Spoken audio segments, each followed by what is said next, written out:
Will the Committee on Budget please come to order? It's Tuesday, September 24, 2024 at 9:02 a.m. and I would like to welcome, we have committee members Tulba as well as our Council Vice Chair Kia Aina and Councilmember Say, and also like to welcome Council members Say and my Vice Chair Wire.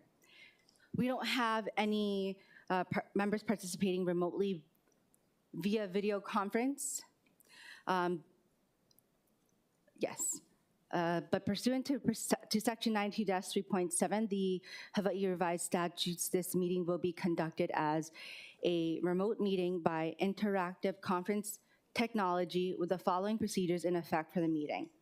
Members of the public will be allowed to provide oral testimony on all items on the agenda via two ways, remotely and in person in the council chamber. Remote and in-person oral testimony will be allowed when the agenda item is taken up. Before testifying, each person shall state their name, and each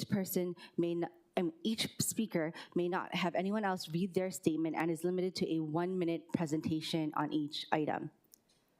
All persons who have registered to testify remotely by video conference will be called upon first. When your name is called, please monitor your screen and activate your audio feed when prompted.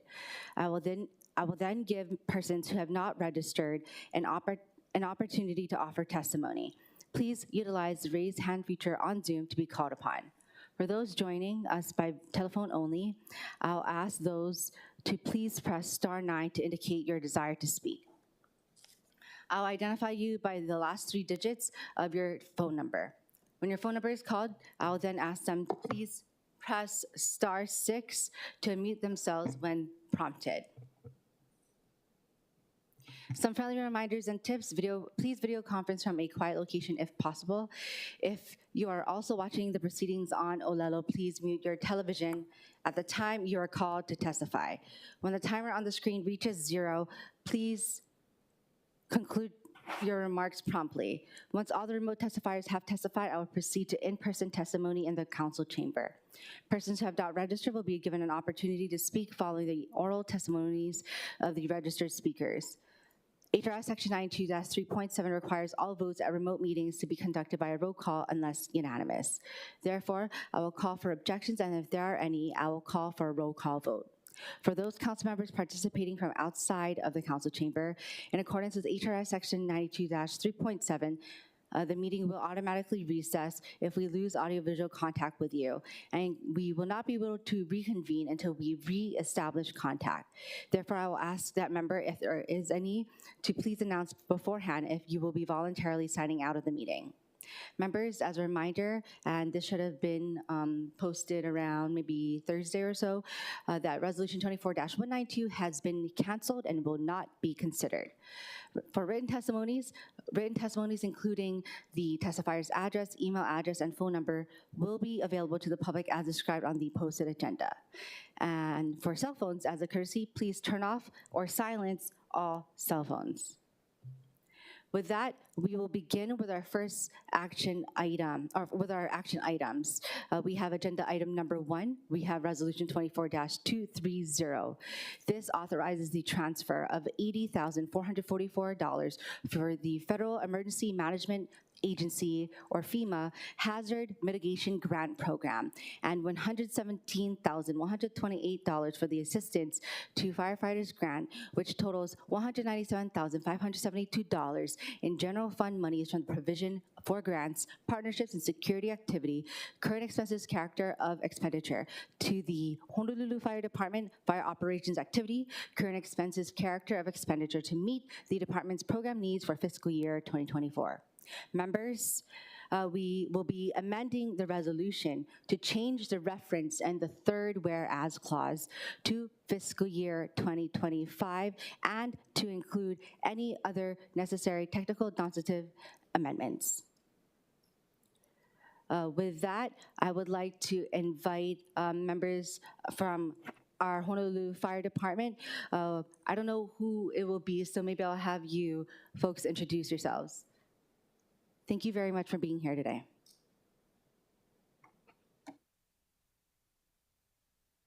Good morning, Committee Chair Cordero, Committee Vice Chair Wire, Committee Members Se, Kiaina, Toba, and Councilmember Dos Santos Tam. My name is Kevin Mokalehua, Assistant Chief with the Honolulu Fire Department, and I'm here to answer any questions you might have about this resolution. Thank you. So my first question is in relation to, of course, we're amending it to fiscal year 2025, and you reviewed that change and you're okay with that, yeah? Yes, we are. Okay, Chair perfect. Cordero. Thank you. Members, any questions for Honolulu Fire Department? Okay, so we know that there's further information in the Departmental Communication 655. Once again, for the public, it's the Departmental Communication 655. But would you be able to explain, these sound like very specific funds and programs. And first up, we have the FEMA, or Federal Emergency Management Agency grant, which is $80,444. Would you be able to explain which program or fund that will be going into for HFD? Yes, thank you for the question. So the FEMA Hazard Mitigation Grant funds, this is to support the hardening of our Waikiki Fire Station, specifically the apparatus doors. There currently are 3 doors on the front of the fire station and 2 on the back. And these doors obviously keep our apparatus and equipment safe. So main thing is we want to get them to specific standards, so in the event of a hurricane, they'll protect our facility, our equipment and personnel. So the funding is part of a match. It's a 25% match of the overall award that was awarded to us by FEMA. So that's for that program. Okay, thank you. And the next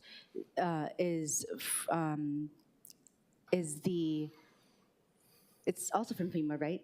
Yes. The $117,120. Yes, that's from the FEMA Assistance to Firefighters Grant.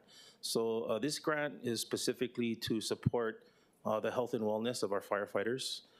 It'll support us by providing health screening for our firefighters, as well as providing fitness equipment, upgrading our fitness equipment at all of our 43 fire stations. So that grant is a 10% match of the total award. So that's the reason for the amount we're asking, the $117,000 total, to improve our health. Because, in the fire department, cardiac, cancer, those are 2 main concerns, not only in the Honolulu Fire Department, but nationwide. Thank you. And for clarification, you mentioned that the Assistance to Firefighters grant this match is 10%, correct? Correct. While the FEMA Hazard Mitigation Grant Program is 25%. 25% match, Okay. Correct. Perfect. Thank you for that clarification. Yes. And I was wondering, does the department receive this fund on an annual basis? Well, we apply for the funds. We're not guaranteed we're going to get the funding because we're actually competing against other departments across the country. But every year we get together, have internal discussions, and then we determine what we want to apply for. So we hope that we'll get it every year, but it's not always a guarantee. Yeah. Understood. And what is the timeliness factor? So you receive this information, you receive the approval for the grant, and then you know that you got to meet this match by, what's the timeline? So for the FEMA Hazard Mitigation Grant Program, we actually have a 2-year performance period. And if we don't make the 2-year performance period, or we think we're not going to make it, we can request for an extension. But of course, we're going to have a lot of questions from FEMA we have to address.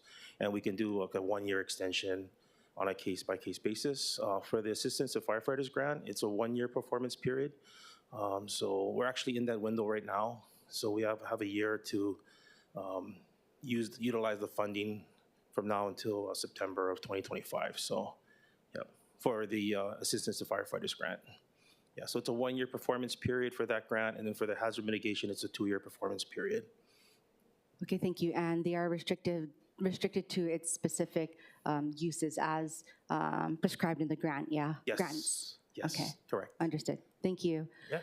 And one last question. If we don't utilize it and you don't meet either the 2-year window and 1-year window respectively, does that hurt our chances for future ones? It could hurt our chances. I'm not going to say it definitely will, but it could hurt our chances. So we're always trying to meet the performance. And if we're not, we'll request for extension. So as much as possible, we want to utilize the funds. Yeah. Okay, understood. Thank you. Yes. With that, members, any other questions? Councilmember Say. Hi, Assistant Chief. Correct me if I'm wrong. We are now in fiscal year 25. Am I correct? Correct. So how do we address the budget allocation process? Because you're asking for something that was passed already, which is fiscal year 2024. I would think that the money that we're talking about would have lapsed back into the general fund, and you come back and make the appropriation for fiscal year 25, which you did in January of this year. Maybe Mr. Kawano, how do you address this type of an issue? Money that was in 24, we're not dealing with calendar year 20 or fiscal year 2024. We're in fiscal year 25.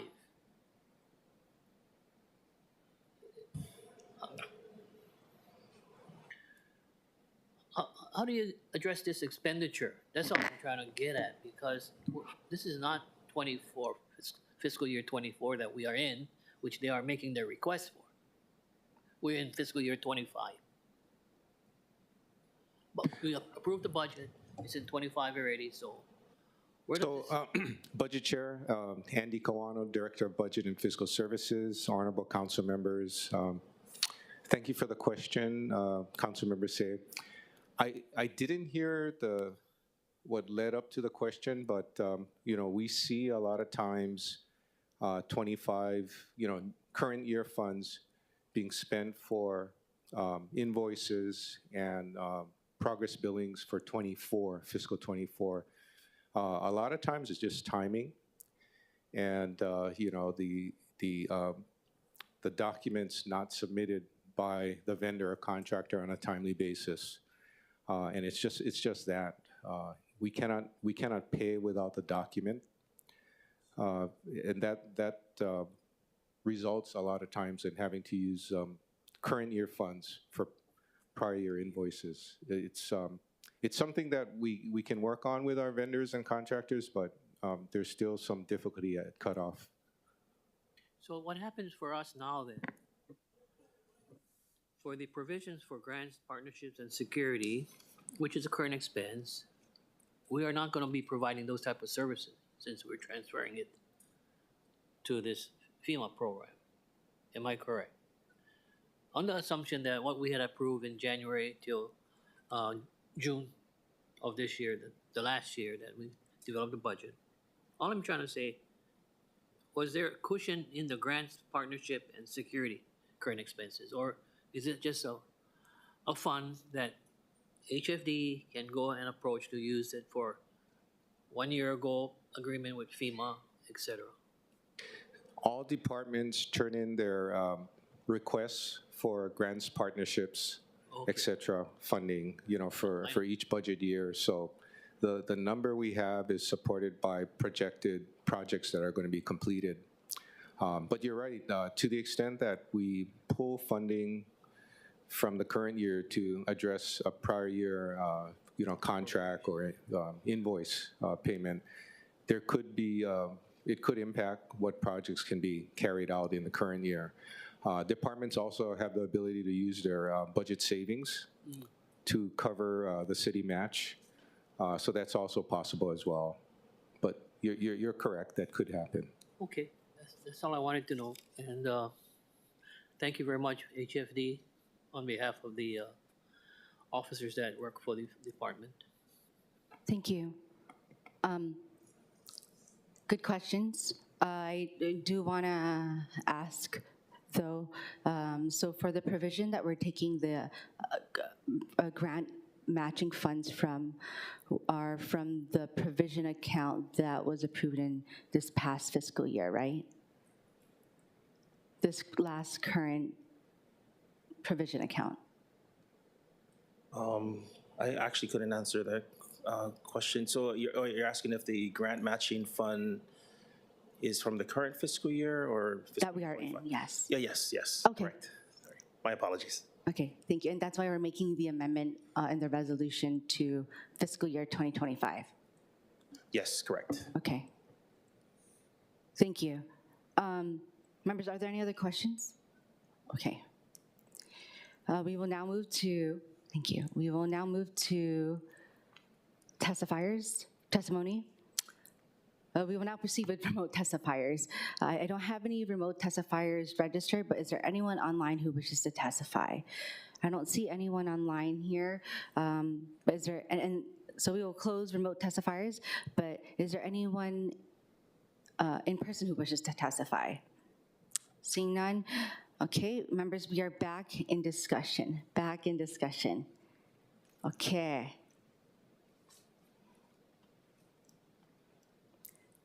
The chair recommends that Resolution 24-230 be amended to a CD1 to change the reference in the third whereas clause to fiscal year 2025 and to include any other necessary technical non-substantive amendments. Any discussion? Any objections? Any reservations? The resolution has been amended to a CD1. The chair then recommends that Resolution 24-230 CD1 be reported out for adoption. Any discussion? Any objections? Any reservations? Hearing none, so ordered. Oh, I also would like to welcome Councilmember Dos Santos Tam to the committee. Next, we will move to our next item, which is Resolution 24-235, which approves a reprogramming of approximately $5 million or the sum of state and local fiscal recovery funds monies resulting from remaining program balances as identified by the administration prior to December 31, 2024, to further support payments to the city's other post-employment benefits activity, also known as OPEB. With us from the city administration, we do have our Managing Director, Mike Formby, here with us. Thank you very much, Managing Director, for being present with us. Good morning, Budget Committee Chair Cordero, Vice Chair Wire, and council members. Mike Formby, Managing Director. So I appreciate the opportunity to talk in support of 24-235, and we did receive a budget communication from Chair Cordero. We responded on September 23rd, 2024, providing a PDF table of specific responses, and I did want to explain that because it is admittedly a little bit confusing to follow, but there are a couple of rules that we apply, and one is we record and we work with these accounts on a cash basis, and we work by tranche 1 and tranche 2 because they're different, and so the funds are accounted differently. And there was a report that was given to council. It's quite a big report. And the date of that report is called the Fiscal Recovery Fund Procurement Request Summary Reports for programs that are approved and closed as of September 19th, 2024. And this report has the more detailed accounting for where the projects are. But what we did by this reso is we're asking council to work with the administration as we come towards the closeout date for obligations of December 31st, 2024. In a way that allows the administration to capture as much money as we can and ask the council to reprogram it to OPEB, other post-employment benefit. And as you know, once we appropriate and program the money to OPEB, it gives council the opportunity then to appropriate for other reasons. And so the money that we're requesting this time, we say approximately $5 million because it changes on a daily basis based on where the projects are, but we're comfortable now that we have $5 million, and we're asking for council to reprogram this to OPEB, which BFS can do this year, and then council would have to give us an appropriation for whatever purpose you want those monies to go for in the next fiscal year budget. So for example, if your desire is to give us more capacity for hazard pay based on this prepayment of $5 million for OPEB, we would need an appropriation for you in the next fiscal year budget for hazard pay. So this this reprogramming to OPEB does not give us the ability to increase the amount that we can negotiate and settle for hazard pay in this fiscal year. It would be for next fiscal year. But basically, the budget communication that we sent back has a PDF attachment to it, and this attachment responds to the question for where there were projects that were not fully funded or had a decrease in funding. And the total amount comes to about $14 million. But of this $14 million, about $7 million has already been reprogrammed to other projects. So there's roughly $7 million capacity here. And we're asking for 5 by this resolution because we know 5 is available, reserving $2 million just in case we have other costs. As we get closer toward December 31st, the goal is to come to council repeatedly so that we have no money left to be reprogrammed and we don't return any money to the U.S. Treasury. That's the goal.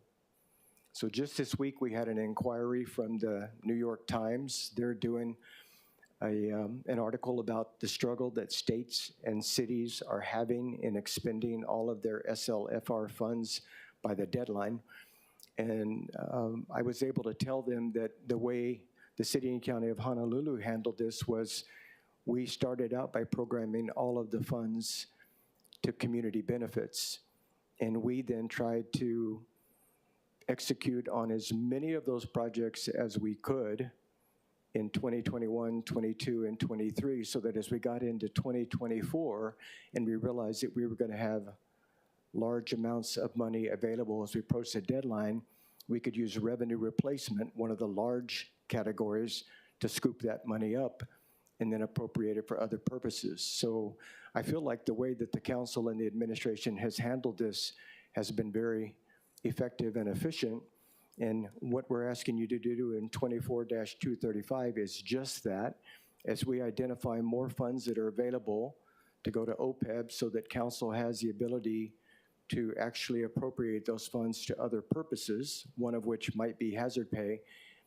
Council can do that, but that appropriation would be for the next fiscal year budget, not for this one. So I'm happy to answer any questions that you have on this topic, and if you have specific questions about the budget and the cash basis, Andy Kawano is here from BFS to help. Thank you, Managing Director. I appreciate it. Before I move to the members, I do also want to note that in the previous resolutions where the SLFRF funding or monies were requested to be transferred or moved or approved, that there were references to the executive capital budgets. And is there a reason why it wasn't done so in this current resolution?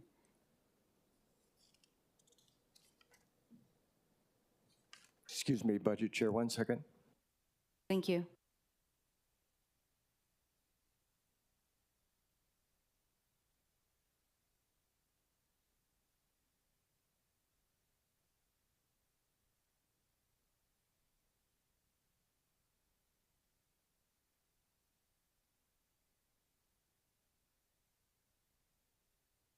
So Budget Chair, the $5 million is a mixture of Tranche 1 and Tranche 2.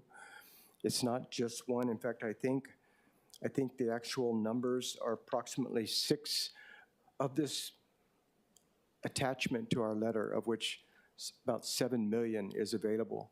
Roughly $6 million is from Tranche 1 projects, and $1 million is from Tranche 2 projects. But we can't, I can get that to you following if you want to know exactly what amount came from Tranche 1 versus Tranche 2, but it's a mix. The $5 million is a mix of both. Okay, I understand that. Thank you. But now I will open up to the members, as I hope that everyone has their communications. I would like to ask the members if you have any questions relating to this transfer to OPEB. None? Okay. I have a few questions, Managing Director. First off, with the $2 million remaining, do we know if that's a mix of funds as well? I'm sorry, could you repeat that? Sure. For the remaining $2 million, are they a mix of Tranche 1 and Tranche 2 funding monies as well? They are, and I think as we get closer to the end of the year, you're going to see that happen consistently. We're recovering money from Tranche 2 projects, council's projects, as well as Tranche 1 projects, and we're going to be coming to council to try to reprogram those for OPEB before the end of the year, with all of those appropriations coming next year. So I think that's going to be a constant between now and then. One of the things that the U.S. Treasury did is that they gave us some relief from the December 31st, 2024 deadline for certain classes of expenditures, and one of them is personnel. So personnel that is funded by SLFRF funds can go beyond the December 31st, 2024 date. So we're going to be juggling all of that by the end of the year, so that when we get right at the end of the year, we're going to take whatever money is left, Tranche 1, Tranche 2, and ask for it to be put on OPEB. Managing Director, you said a really interesting and great thing, and maybe I'm just reminded of that extension for that criteria. So first off, did I understand this correctly, that you said that if it's dealing with personnel, that the funding may be utilized beyond the December 31, 2024 deadline? That's correct. Okay. So there's a category of employees, staff, that we can use those funds for after December 31st, 2024. Okay, understood. And, but does the Department of Treasury, the U.S. Department of Treasury, have a deadline for us to utilize those funds as well? To be like, okay, by 2 years you need to, or 3 or 5 years? So I'll get the date for you. Off the top of my head, I think it's December 31st of 2026, but I'll get that for you. Thank you, I appreciate that. Next question I have is, we know that it's going to OPEB, and we know that you mentioned that it will need to be appropriated in the next upcoming budget, how much the council and in discussion throughout the budget process will designate or appropriate towards hazard pay, for example. So does that mean the city administration is going to not propose a particular amount for hazard pay in the next budget? So I'm sure we will. I don't know what that amount will be right now, because I don't know what the deficit is on this fiscal year payments. We're in the process right now of determining the payouts on the UPW arbitration. That arbitration by Justice Simeon Akoba was probably as black and white as they get. It was 15% for UPW workers across the board for time worked as essential workers for the city in a 2-year period. So we're working with UPW. We have a consultation scheduled with them to make sure that we agree on the manner of payout. But I'm estimating, just roughly estimating, that number will be somewhere between 28 and 30 million. If we include Board of Water Supply, I think it goes up to about 32 million. And so once we make those payouts, then we know what's left out of the 115 million. And then we're negotiating with SHOPO and with HGEA. So as we go along through this entire fiscal year, we'll know what that remaining balance is, if anything. And if there's nothing left, then the appropriation would be next year's appropriation to settle any amounts. And what makes it a little uncertain at this point is that what we're proposing to SHOPO and HGEA is that payments not be 100% cash, because we know there's going to be a delta, and we don't want to go into next year's budget with a big deficit. So we know there's going to be a delta, so what we're negotiating is that a portion, perhaps 80% of their hazard pay be by cash and 20% be by comp time. And that comp time goes on their account, and they can take that over their life in the city. And so it's like an annuity for them over time. But for us, it distributes that cash obligation over time versus having to make the payment next year, because we don't want to go into next year's budget with a $40 or $50 million deficit.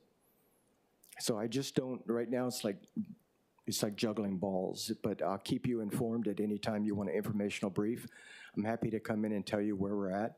UPW will probably be concluded within the next, hopefully, month and a half, 2 months, and then we'll be focusing on SHOPO and HGEA. Okay.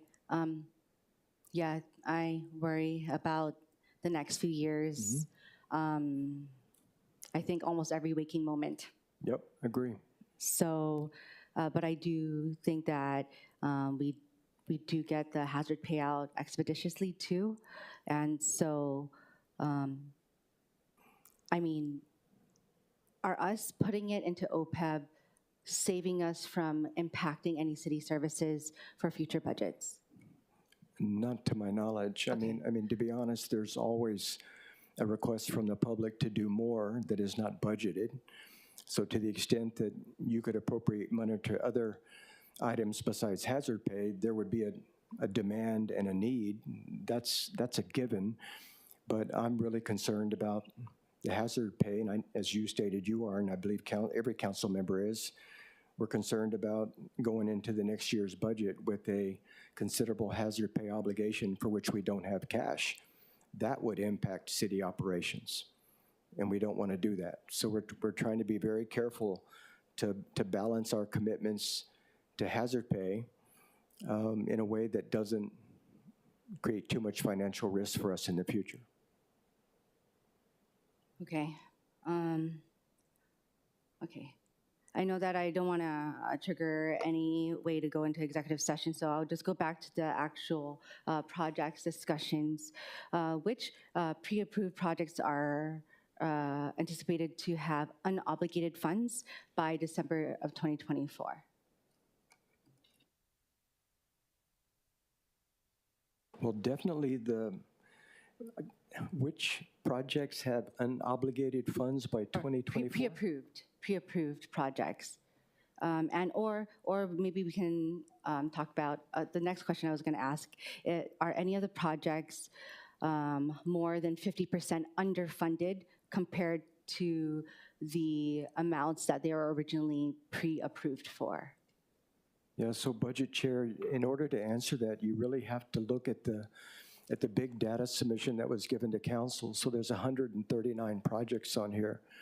And this Excel spreadsheet shows for each project the amount that was approved by council and by the administration, the amount that was expended, the amount that was encumbered over how many months. And so it'd be impossible for me to summarize these projects for you right now, but it is available in the data, and we're happy to respond to any specific requests that you have by letter or by future informational briefing. Thank you. So we do have that as departmental communication. One moment. Departmental communication, I don't have it. 210. So thank you very much for that. But I was also wondering then when, well, I know we've talked about this before in Council Vice Chair Kia Aina's committee, relating to non-starter projects. So those are ones that, first off, didn't even receive SLFRF funds and have not even, I guess, been lifted off the ground within the departments or administration itself. Is that correct? Were there projects like that were non-starter and the entire amount went back to the SLFRF fund? I'm so sorry. I forgot to mute this, but can you repeat what you just asked, please? I'm not sure that I understood your question. Oh, okay. So I was wondering if, I was just getting clarification that when the projects are deemed non-starter projects, as we would talk about in Council Vice Chair Kia Aina's committee, that those projects aren't really started by the departments anyway, right? There's no outreach, there's no informational or educational, I guess, yeah, outreach or starting mechanism to just begin the project, I guess, to the community?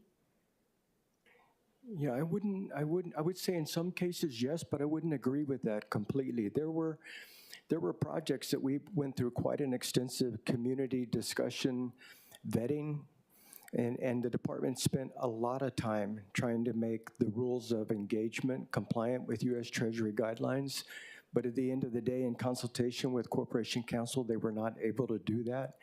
And then those projects were canceled. Yeah. So some of them, there was quite a bit of work that was done by the departments over a year in trying to put the program together, but they couldn't put the program together in a way that Corporation Counsel felt like we could avoid a fraud situation or a situation where we were creating significant financial risks that people would be able to take advantage of SLFRF funds without being fully compliant, and so those programs didn't go forward. There are other funds that, for administrative reasons, were just non-starter from the beginning and were canceled, and those funds went back. And I'll give you an example of one of those. On the response to the budget communication, if you look at that file, the first one is the One Water Climate Change Adaptation, and it's a $4 million project. And that entire amount, which was from Tranche 1, was returned to Tranche 1 because Council put that in Tranche 2. And so if you look at the bigger sheet that we've given to you, you can track that same movement of the funds, and I'll just give you an example.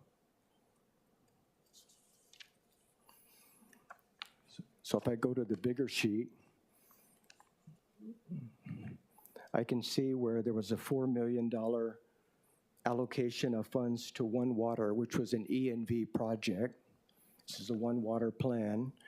And that $4 million had nothing encumbered or expended, and it was returned to Tranche 1, to the balance, and then it was used as part of the $40 million that we put together to create capacity for OPEB. And then on this same handout, if you go to the second page, you can find where Council had the same $4 million for One Water, and to date, they have expended and encumbered the entire $4 million. So the accounting goes between Tranche 1 programs and Tranche 2 programs, and it's to the penny. And we can track on any given day what cash is available. And what we're trying to do in the end here, in the final months of calendar year 2024, is just come up with a process where we come to Council and say, this is what's left in both buckets. This is the amount of money. And if we could put it on OPEB this year, it makes it a lot easier for us to appropriate in 2025. But I'm happy, these two charts together answer the questions that you've just asked about how the money went back and forth. Thank you for that. So I did also know the answer to the question relating to if there's work done for projects that were deemed non-starters. And one of them, of course, is the North King Street bike connection, bike path, bike lane. And so I know that I don't want to say a considerable amount of education went out, but I would say that businesses as well as residents who lived along North King Street were well aware, and I know that the department is trying to find different funding, federal funding for that, and we want to support that. It's just, I guess it's like hyping people up in Kalihi and then just like dropping. And so, but I get it. I'm able to explain it myself to my neighbors in Kalihi, but I don't know.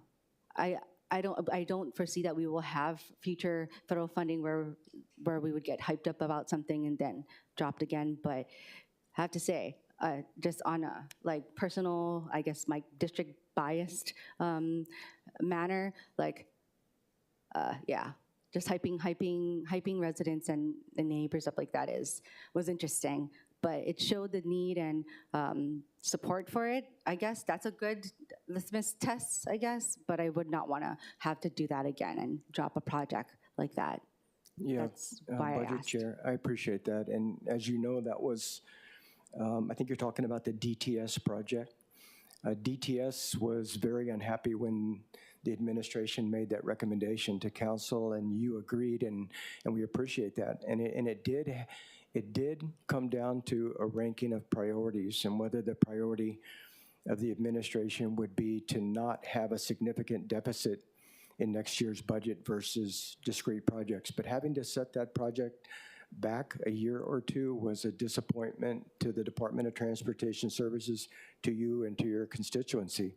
And I appreciate that. I think that was a significant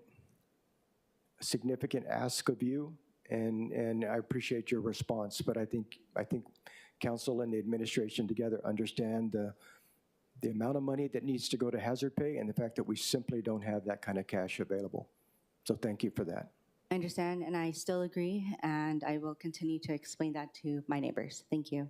Members, are there any questions? Councilmember Say. Good morning. Good morning, Managing Director. One thought for me would be, when do you see the deadline or the conclusion of the hazardous pay on behalf of the council? Councilmember Say, I apologize, but for some reason, it's like impossible to hear you over here. Okay. The question was, at what point in time will you consider having a deadline as far as the settlement of the hazardous pay in anticipation for the council in developing the next year's budget? Well, because we have to submit our budget early March, we'll know by early March what money is not available this fiscal year. So that's our deadline, because we need to know that by the time we submit our budget to council. So I think for SHOPO, HGEA, and UPW, that'll be very clear. That the groups that are out there that council has previously expressed a desire to look at hazard pay for that are not included would be firefighters and bus drivers and handy van drivers. And those are the categories that will probably go into next fiscal year, and we'll be able to figure that out at some point. But I think the $115 million that's currently programmed for hazard pay, we'll know by March, early March 2nd. Okay. Yeah, the next question would be, of the public employee unions that will be going through arbitration, I think most of them will be going through arbitration, similar to what happened with UPW. Or do you think that they're going to? So UPW went through arbitration. Right. That's concluded Yes. with a decision. SHOPO went through arbitration, Okay. and Judge Marie Milks issued a decision that basically gave it back to the city and said, go through the process for every one of the SHOPO employees and determine their risk exposure. And so we're actually trying to discuss a settlement with SHOPO, because administering that program and getting those monies allocated by March 2nd would be very difficult. So we're looking at a negotiated settlement with SHOPO, and the same is true for HGEA. HGEA has not filed arbitration against the city yet, and we're negotiating with HGEA. And the goal is to come to an agreement so that we can have those funds allocated by March of 2025 as well. And then one final thought, and you correct me if I'm wrong, the only county that has really settled all of our public employee unions hazardous pay has been Maui. To my knowledge, Maui is the furthest along of all the counties. I can't, because I don't know what their obligations are on Maui to public workers beyond HGEA and SHOPO and UPW. I don't know that they've concluded everything, but they definitely are further along than all the other counties. I believe Kauai and Honolulu County are about in the same place, and Big Island is behind both of us. Okay, because I would think that wouldn't you come up with a standard for all 4 counties rather than every 4 counties having their own, and that would make it fair and equitable for all public employee unions as far as their, I don't know. I just bring it up for discussion because are you folks also starting the negotiations for collective bargaining? That's right. So, Councilmember, just sharing a little history with the council.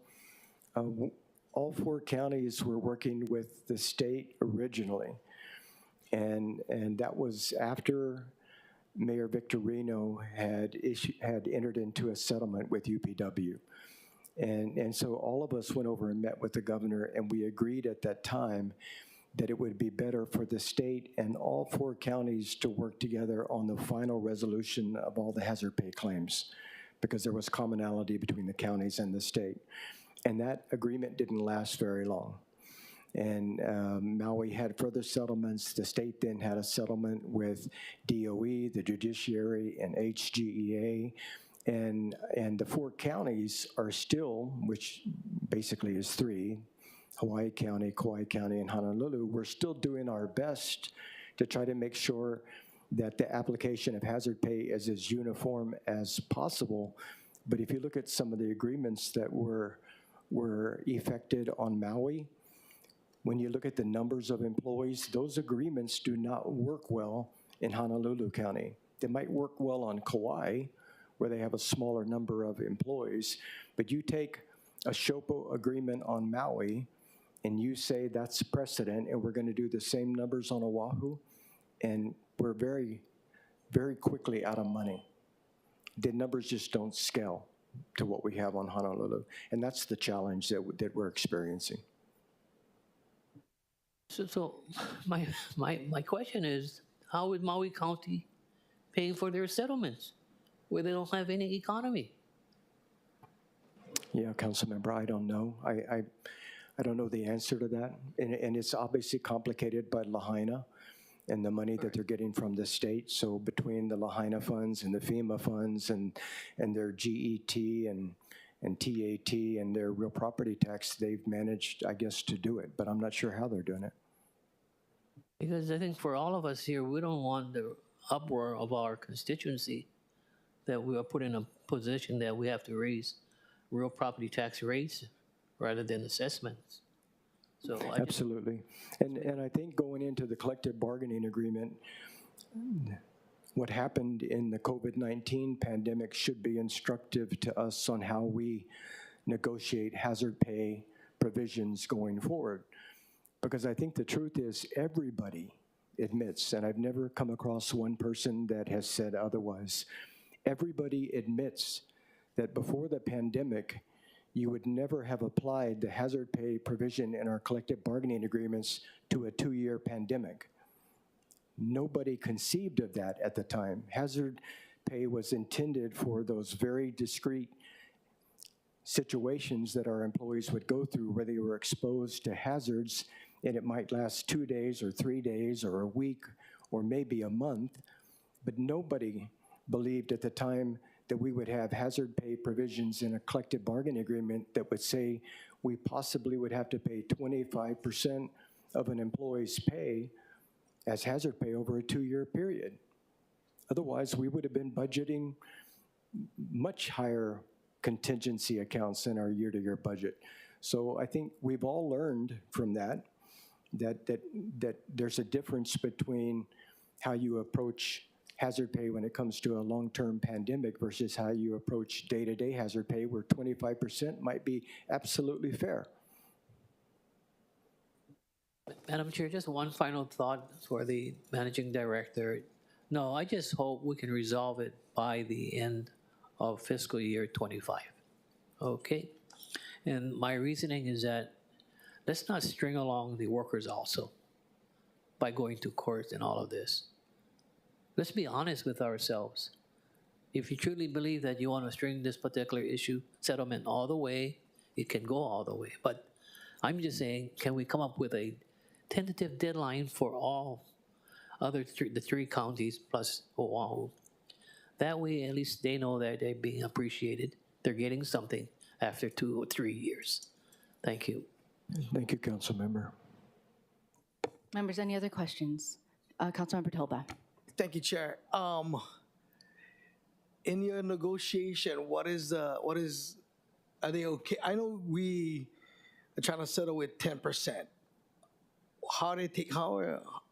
Without being, what is it like in negotiation? Are they open to doing the 10%. Like you said, no one ever thought that this was going to last 2 years and hazard pay was going to be that much. So are they taking it, are they being receptive to the 10% or?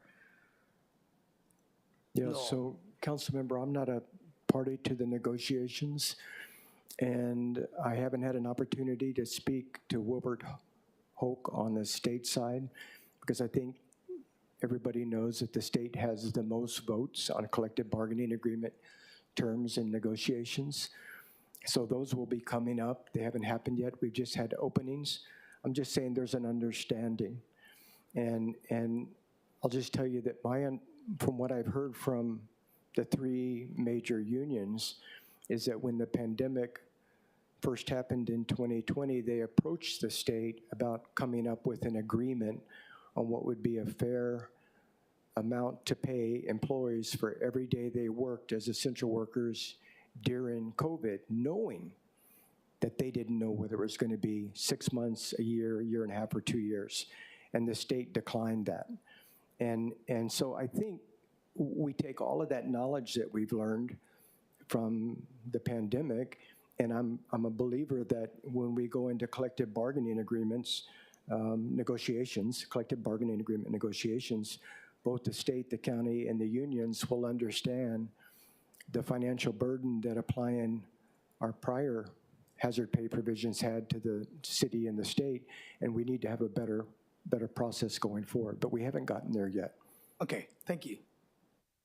Thank you very much. Members, any other questions? Any other questions? Thank you, Managing Director. We will now move to remote testimony. We don't have any registered remote testifiers, but is there anyone online who wishes to testify?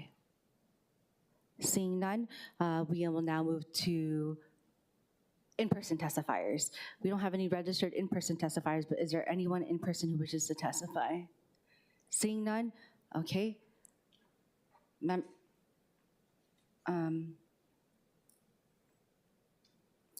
Members, we are back in discussion. Okay, the chair recommends that resolution, sorry. Okay, I didn't look up when I said that. Discussion, okay. Chair recommends that resolution 24-235 be reported out for adoption. Any discussion? Any objections? Any reservations? Hearing none. Before I say that, I'm thinking about the next budget. I'm scared. Okay, hearing none, so ordered. Moving forward to our we've concluded with our action items. Now we will now move on to informational briefings. We will now begin with community policing activities during fiscal years 2024 and 2025. With us from the administration, we have as our finance major, Elgin Arquero.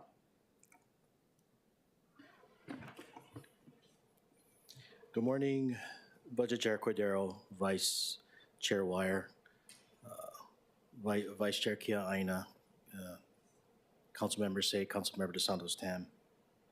My name is Elgin Arquero. I'm a major assigned to the HPD Finance Division. And thank you for this opportunity to share the great work HPD CPT teams do for the city. I'm here to provide information about the fiscal year 2024 and 25 CPT provisos. For fiscal year 24, Ordinance 23-10 provided additional funding in HPD's current expenses. This amounted to about $900,000, and this was divided evenly amongst the 8 patrol districts in current expense category. HPD administration then provided guidance and instructed each patrol district to design a spending plan for these CPT proviso funds. These community policing teams brought promotional items, tents, generators, lighting, cooling fans, tables, chairs, items one would normally see at community events. Also procured ID printers for Keiki ID, Kupuna ID, laptops for community presentations, projectors, and the funds also supported community policing trainings such as crime prevention through environmental design, these proviso funds supported these travels to these other cities.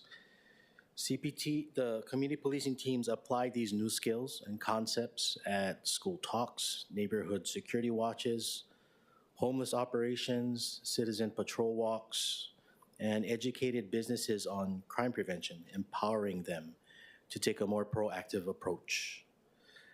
The community policing teams funds support equipment for these community groups with simple things such as flashlights and reflective vests. Community policing personnel also conducted active shooter awareness trainings at schools and presented and showed students the disorienting effects of alcohol by using specialized goggles that mimic the visual impairment alcohol causes. These specialized goggles were procured using these CPT proviso funds. Now let me share with you some highlights from each patrol district. In District 1, they established citizen patrol groups in the Ala Moana and Kaka'ako area and will be funding kupuna events with these funds. District 2, Wahiawa, the CPT there is piloting a law and justice pathways program at Mililani High School. In District 3, the program Win Back Waipahu, the CPT teams found success in collaborating with Councilmember Toba. They also expanded the law and justice pathways in Waipahu schools to include 7th and 8th graders. In District 4, Kaneohe area, in addition to the numerous community events they host and attend, they provided bike safety education briefings and promoting the use of helmets. I know Councilmember Kia Aina was present at some of these District 4 community events alongside with these community policing team units. In District 5, Kalihi, they did 16 active shooter presentations, 13 community cleanups, and 13 kupuna and kiki ID events, just to name a few. In Waikiki, the commander there merged their community policing team and the bicycle detail, partnered them up so that they can work together to execute the community policing philosophy. District 7, East Honolulu, they procured 4 additional LiDAR devices. These are laser devices to address some of the speeding concerns in certain communities. In District 8, Waianae, neighborhood security watch groups grew from 67 to 76. Citizen patrol groups grew from 25 to 34. So the spirit of the proviso to expand community policing were met in all of these patrol districts. And this is just a sample of the community policing team's accomplishments. Each patrol district is unique and in geography and population, and the proviso funds were used to address each community's concerns. But the overall goal was the same: empowering citizens and promoting partnerships with the Honolulu Police Department. Fiscal year 24 proviso funds was about $900,000 in funding, but the patrol CPTs expensed about $715,000 of that 900. There were about 375 purchase requests requesting to use these funds, and 97% were approved. Some of the requests that were not processed for one reason or another was outside of the language of the proviso, whether they were in category C equipment or they belonged in another budget at like CIP, or they did not have a direct benefit to the community. Moving on to fiscal year 25, ordinance 24-9, at least $400,000 of current expenses shall be appropriated to expand and train community policing teams in all 8 patrol districts. These funds split to $50,000 per patrol district. At this time, the funds are still unallotted, and this was intentional. HPD administration felt that during the first quarter of fiscal year 25, it was necessary for the patrol commanders to design a spending plan to ensure that these funds are all spent. Beginning October 1st, the funds will be available for the CPT teams to pursue their goals. I should mention that a resolution is en route to City Council to move CPT funds from Category B, from current expense to equipment. Some patrol districts are looking to use those funds to obtain equipment that belong in that category. So that should be coming next budget committee meeting. I'm available for any questions. Okay, thank you. Members, any questions for Major Aquero?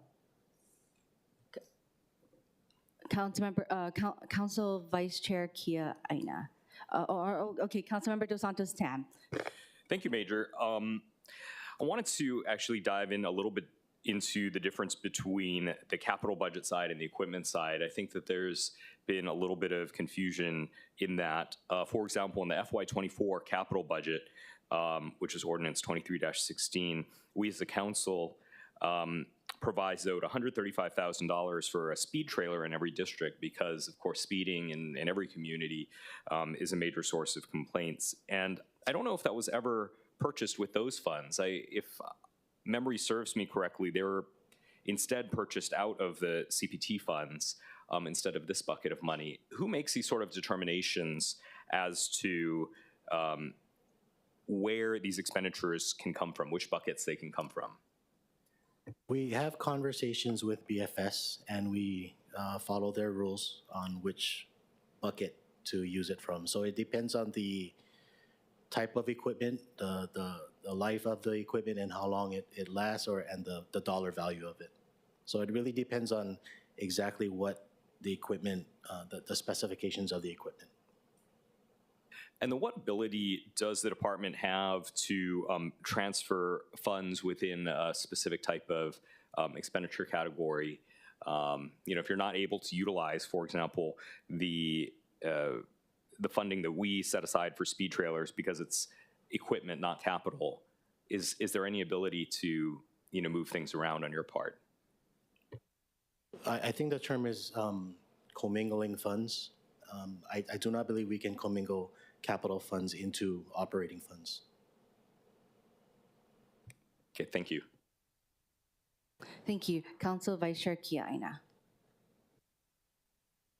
Thank you so much for your presentation. So am I understanding that perhaps instead of just putting it in the general funds that we may in the future need to split it if, for example, we may want to have our community policing team replace an old UTV because right now they're not eligible to utilize the current funds that have been allocated?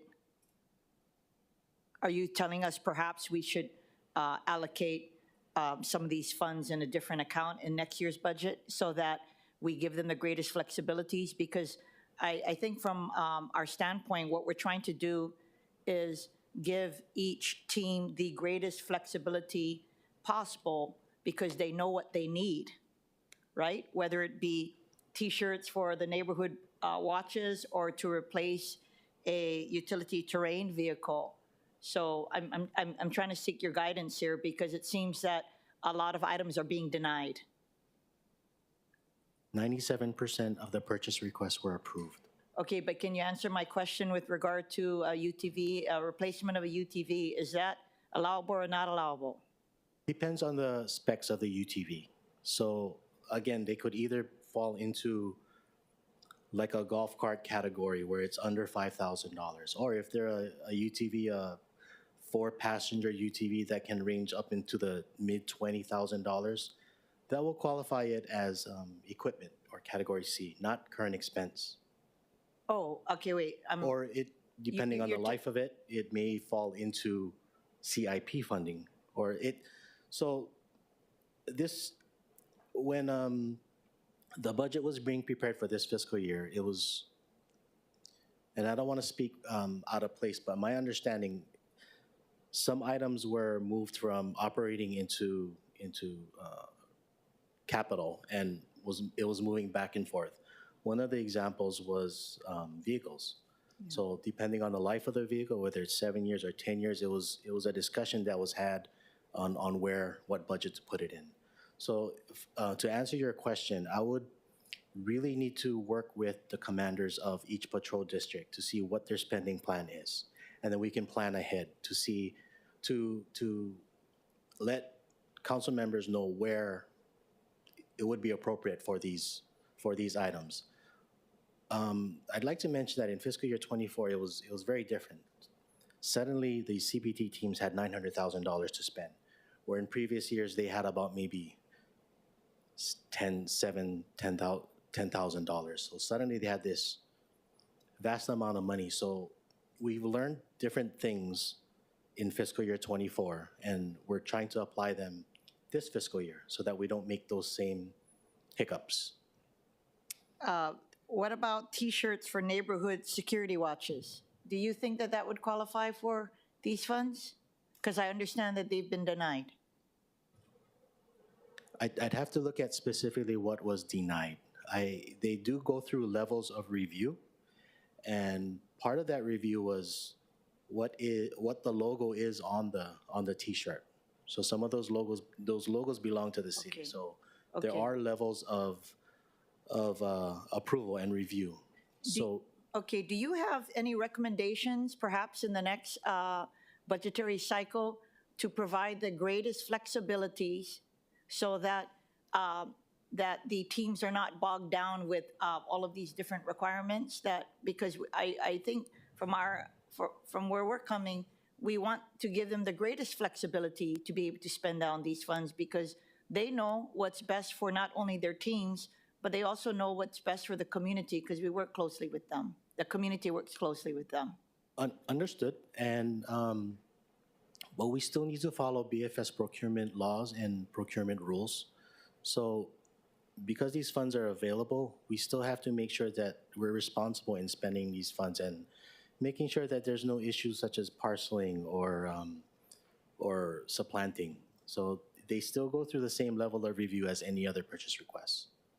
Okay, thank you. I'll take their comments into mind as we try to figure out what to do with the upcoming budgetary cycle. But for now, I think many of us are just concerned because it's not a lot of money. And so when you don't have a lot of money, we feel that the CPT team should be determining how these funds should be spent.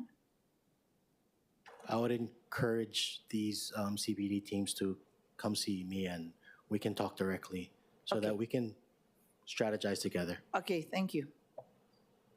Thank you. Members, any questions? Councilmember Dos Santos Tam.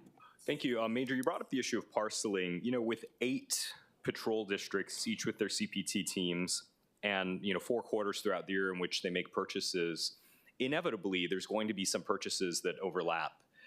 Whether it's things as Vice Chair Kiana mentioned, T-shirts or other types of purchases. How does BFS go about determining what is being parceled versus not? Because some of these things seem like they would be legitimate purchases standing on their own below the procurement threshold. And I think part of the frustration that I've heard from our community policing teams is that sometimes their requests get denied because of the allegation that it may be parceling, even though it's a completely legitimate request. It just happens that some other district is also making a similar request and they gotta wait. I've communicated with the patrol commanders, and those are some of the lessons that were learned in the previous fiscal year. So this fiscal year, we'd like to have a unified plan. So that's why we were asking for these spending plans. So if we do identify some things that may be parceling, we can combine these things. Last fiscal year, there was one patrol district that went ahead and bought tents for the other patrol districts because the patrol activity is one big pot. And in order to avoid any parceling issues, this one team decided to buy for all the patrol districts. So there have been hiccups, but we're applying what we learned last fiscal year, this fiscal year, so that there are less speed bumps. At the same time, we do need to follow procurement laws. And for that one patrol district that bought the tents for everyone else, do they get their funds backfilled from the other patrol districts? I would hate to see one of the districts be a little behind as a result. And that's my job, to make sure that the pot is fairly spent. Yeah, thank you. Thank you. Members, any other questions? Committee Vice Chair Wire. No questions, thank you, Chair, but just a comment or wanted to, Yeah. And I know at all levels, our community is extremely grateful for what HPD is doing. But in terms of the community policing team, since we're talking about it today, just wanted to extend the mahalo and just say that I know not just in our district, I know everyone's district, they're working extremely hard and super excited to hear about the greater engagement with our youth, because I think that really does have potential to just have a very broad impact on our community as they grow and learn and then go out into the community and become leaders as well. So just wanted to say thank you for everything you're doing. Members, any questions? Okay, I have some questions. First up, thank you very much for providing the information on FY 24 and 25. I do have some clarification questions relating to first off, the dollar amount. I know that you mentioned that depending on the specs, like for the example, the UTVs, as well as in comparison to the 135,000 for each of the, I don't know if we put council district or if it was patrol districts, if it was 8 or 9, but if it was 9, it would go be 135,000 divided by 9, it would be $15,000 per speed trailer or to support it, right? And I think that was, whether it be in CAS or CIP, regardless, I think it's, I just wanted to know, is there like and I know we can talk about this in the next item too, relating to major equipment, but what's the line, what's the, I don't know what's it called? Is there a threshold for the amount for the equipment that they could spend it on? I would need to look at the specs of that speed trailer that they're looking at again. I mean, it So could be it- really anything, right? Like the speed trailer versus like the tents for all 10 or 8 patrol districts. I feel like that would kind of add up. Do you look at it per unit? Per unit. Per unit, okay, understood. And then, so it would just be really good to also know like how much per unit the max amount is for equipment, for cash or CIP that your department puts a limit on based off of BFS or your division. In terms of small purchase, Yeah. HPD Finance Division Yeah. can process up to $24,999. Anything above that threshold would be processed through BFS purchasing. Okay, understood. And so then it would go through, I would have to go to the equipment expenditure, character of expenditure then, right? As opposed to coming from, like, let's say this fund, the fund that we appropriated for CPT. Is this the 135? Yeah, because that would be this is- what, 15,000 per unit? This is from CIP fiscal year 24. Yeah, I would have to talk with BFS regarding if those funds are available. Right. I was just using that as an example because it does go below. Wait, what is the amount? Something 990. What was that number? For small purchases, Yeah. HPD can process 24,999, and that's per unit. Yeah. total per. Oh, total. Okay. but you look at it per unit to approve the purchase. If the item is above $5,000, and this includes shipping, taxes, all of that, if it's above that $5,000 threshold, it goes into category, character of expenditure of equipment, or what we call category C. If there's no funding there, we would ask council to move monies from category B to C to support that procurement. Okay, good to know. I'll actually reserve the rest of the equipment questions for the major equipment briefing that we're going to have right after this. But I was wondering more information about the Law and Justice Academy. I went to the HPD recruitment fair, I think 2-3 years in a row now, and spoke a little bit about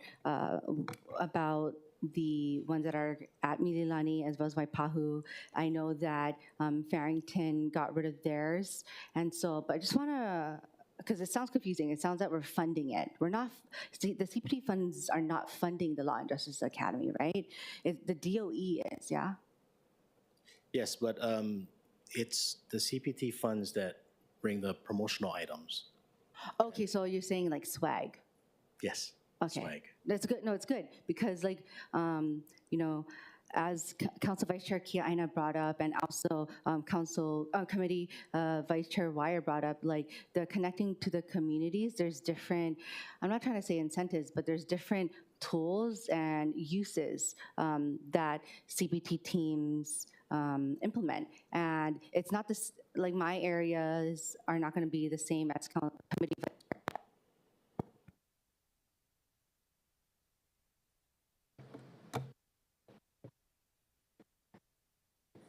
Test.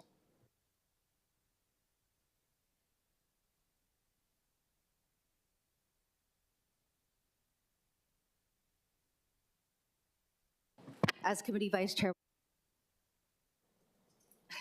But, and so that's why I want to reiterate basically what Council Vice Chair Kia Aina said, that each patrol district needs different tools for the way that they communicate and operate with their community, right? And so it would be really good for us as a council, and especially us as community members, but also connectors to the different departments and agencies of the city and to our community to know about it, because you know, 1 decade we were able to get all these kind shirts for CPT and for CPT, excuse me, Citizens Patrol and Neighborhood Security Watches. But now I'm hearing you mentioned it depends on the logo, right? The different specs of what's on the shirt too, yeah. And you know, I was always wondering like why. Like some shirts were approved, like in all my groups in Kalihi get approved, but my Moanalua, Salt Lake, some groups don't get them, right? And so, would you be able to share when those specs or criteria for either logos, like how different are they? Because when I see the groups in Kapolei or different areas, they have a similar kind logo that like the ones up on Laliha and in Kalihi do. So how different are the specs? Let me get back to you on that one, and I can communicate directly with the Kalihi CPT teams to see what the hiccup is. Oh no, it's not it's not that specifically. I just want to know those actual changes to the rules, because I mean, aren't all the shirts the same? It just says the different like districts, right? Just the different patrol district numbers, or just a Citizens Patrol. The purchase requests that I've been processing, they are not all standard shirts. They're all different designs. So I would have to look at them individually to see if there are any logo issues with the designs. Okay, thank you. So when you first got the dedicated funding, I understand that you folks had to come up with certain rules or ways to, can't hear it, rules to then expend the money. How much has that changed from fiscal year 24 to fiscal year 25? And are we able to see that, or is that internal to the department? The rules are based on the language in the ordinance. So the ordinance stated that it was current expense. So that character of expenditure is what the rules were set. So it has to be current expense items. And these include things like t-shirts. These include things like travels. These include TV monitors, computers, those type of items. They all fall within that category. Now, if they want to procure an item like a UTV or ATV, those are in another category. So that's where we would need to come to council and say, hey, we want to move monies from here to here because CPT wants to buy these things. Okay, thank So you. it's not rules that HPD has. It's procurement rules, procurement laws that we need to follow. Okay, thank you. And then of course, we know that CPT is under patrol, and we know that we see them also if they do any needed extra patrol for the district too. But I was wondering, how much support do CPT get from other divisions funding, like whether it be communications or I don't know? That's a different pot of money. That's a different activity. So patrol is one pot of money, so they use that same fund. Okay, thank you. But I also noticed, I don't have my laptop in front of me anymore, but like that you were here, I think either the end of the year or beginning of the year, where 28 million, but I think the chunk of that was from patrol. And so where does majority of that patrol funding come from? I'm not trying to say it's from CPT, but I mean, that's like choke money going from patrol, which is what a lot of our community requests for increased patrol, right? Like which programs, which portions of patrol are I guess, losing out on that funding to then be transferred to wherever it was transferred to. I think it was, I don't know if it was admin services or something. I'm trying to translate your question. 28 million. So patrol is such a huge division, right? And when you came before us, I think at the end of the last fiscal year, there was a $28 million transfer, and the bulk of the portion of that $28 million was from patrol. And I'm not trying to pinpoint that it came from CPT or anything, but it's just, I'm just making a point as to what programs could have been lost out on from that transfer, and how were we able to make up for that when that, like, let's say 16 million was transferred out of patrol?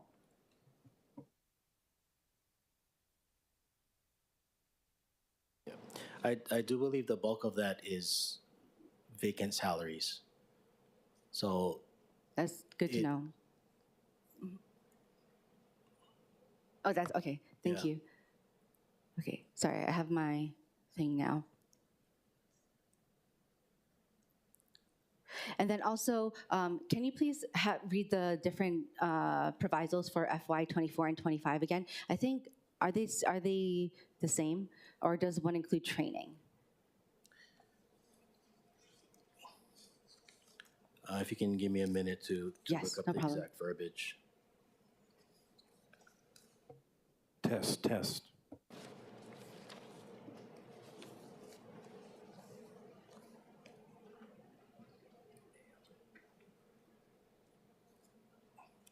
For fiscal year 24, I quote, at least 900,000 of current expenses shall be appropriated to expand the community policing teams in all 9 council districts.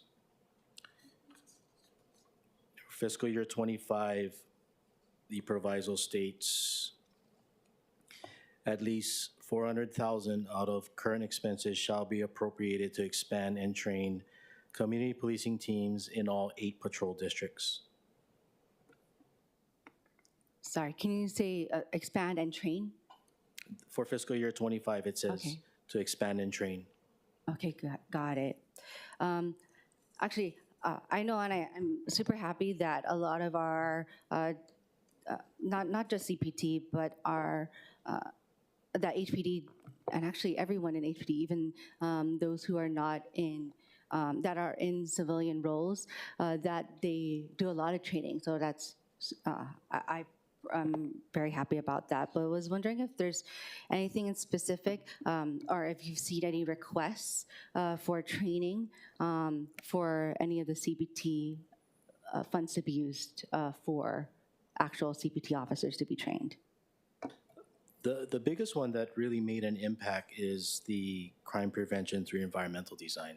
And there are several levels for that training. And members of the CPT teams have attended these trainings, so they do have these certifications.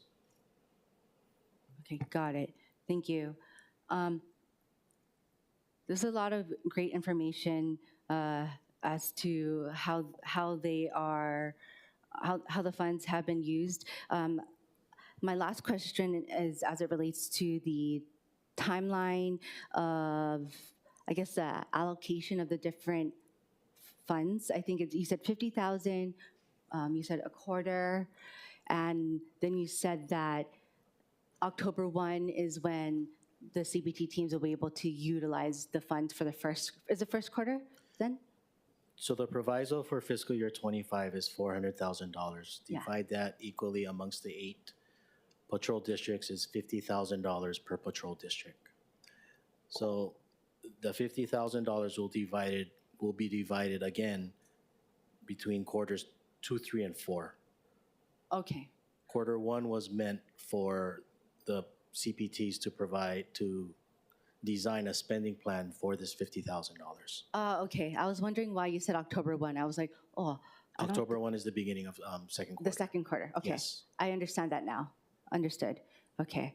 I thought I was not understanding how the quarters of a fiscal year worked, but no, okay, that makes sense. Okay. Does that mean then that there will be like, that there'll be allotted like more amount in the second quarter or like more amount in the like the last quarter? How does that split work?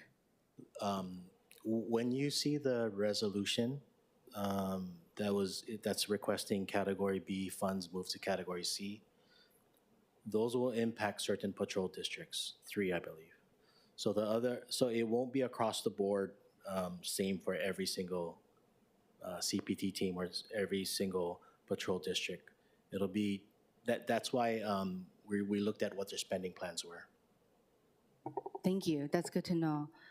And I was wondering, I know they call out any like patrol district, but like, do you see which patrol districts should maybe up the game a little for their CPT and outreach? Or, I mean, because for me, all the ones that impact my district are solid, right? And but I was just wondering, do you then see where different teams may or should or may be encouraged by yourself or HP admin to increase their outreach or communication to the community? I can say that every community policing team does very good work. And I will defer to their patrol commanders to see what the exact needs are for their patrol districts. Every patrol district is unique with population, with geography. So I would have to defer to the patrol commanders to work with, to direct their community policing teams. Yeah, thank you. I'm so glad you said that about the uniqueness of each of the communities and each of the patrol districts and their unique needs. That's really, really good to hear. I had a follow-up question to that, but I actually just forgot it. It's okay. I think we'll be able to talk about it later on. But this discussion helps us understand a little bit more about how the council appropriating, and I hope that follow-up discussion, info briefings like this, I really wanted to start this like for a while, but like this, as well as the next update or info briefing, I'm hoping to have like all different departments talk about this kind of stuff too. So thank you very much for being the first department to come up and talk about this. But members, any other questions before I move to testimony? Okay, thank you. Okay, we'll see you up here very soon for the next one. Next up, we have registered testifiers. We don't have any registered testifiers, but I see Angela Young. Aloha. Angela Melody Young, testifying on behalf of CARES. So I really appreciate the CPT trainings and the distribution of funding to these programs. It's very efficient. We can see in action like the results. So last night there was the Blue Lights and Ice Cream in partnership with District 8 in Waianae Hawaiian Homesteads, a group Kapalama Neighborhood Security Watch trains with, and initiating at the front lines of Blue Lights and Ice Cream efforts are churches, businesses, and halfway houses, people who are in recovery from drugs and prison. So we can see that active partnerships with CPT funds are reducing crime rates in low-income neighborhoods with a focus on racial disparity for Hawaiians and recidivism. Working with prisoners with special focus trainings to help relieve incarceration does reduce recidivism rates. But I'm wondering, as a member of the public, is there a flow chart of instructions to distribute the funding? Like how many t-shirts for each community? Or like, is there a calendar of reminders on the 1st and the 15th? Ask for t-shirts for new neighborhood security walks? Just because the funding is available doesn't mean it's accessible. Sometimes people just sit on the money. So what is the purview of the managers at the community level? Sometimes managers of funds, they need handholding, and I'm worried they don't know what to do with eligible funds and how to take advantage of it. And yeah, so the group I train with, and I'm not trying to put them on blast, but they went to DC, and it's the Hawaiian Homelands Neighborhood Security Watch. Angela, your time's up. Thank you. Oh, okay. Okay, is there anyone else online who wishes to testify? Seeing none, we don't have any registered in-person testifiers, but is there anyone in person who wishes to testify? Seeing none, okay, members, we are back in discussion. Okay, well, as you all know, I just mentioned that this is a tee-up of something that I really wanted to do for a while, to have discussions about appropriations from the council post-budget approval into the next fiscal year, as well as other discussions too. Other discussions as it relates to the budget, obviously. It's great. We all know we support our community policing teams and HPD. And yeah, tell your friends. There's plenty of vacancies and openings at Honolulu Police Department. Okay. With that, we will move forward to the next item on the agenda, which is, I don't know. Oh, yeah.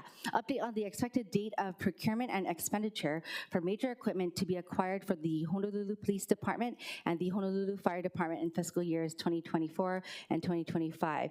We had Major Arcaro here up. You want to go first? I want to let everyone know that this is for 2 fiscal years. So, Major Arcaro.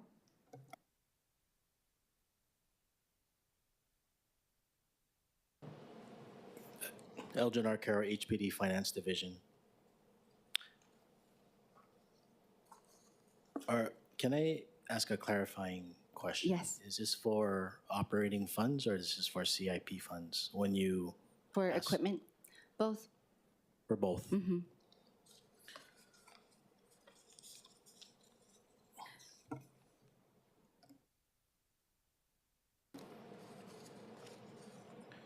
So for fiscal year 24 capital budget, 2.1 million was allotted for the replacement of 25 patrol vehicles. And that is in the procurement process right now. For fiscal year 25, that's also for the patrol vehicles, that's also in the procurement process right now. Other major equipments in The operating budget for fiscal year 25 is the fuel management system. That the HPD has been requesting funding for this for several years, and it finally died, this fuel management system. So it's in procurement right now in the beginning stages to replace the fuel management system. We also have backup storage server replacements. Those are also in the procurement process. And what was funded in category C for fiscal year 25 was security trailers. We are planning on moving this category C funds into this equipment fund into current expense, because this pilot program is to try a vendor service for these security trailers, rather than procuring and owning these security trailers outright. So that's the status of our major equipment. Thank you.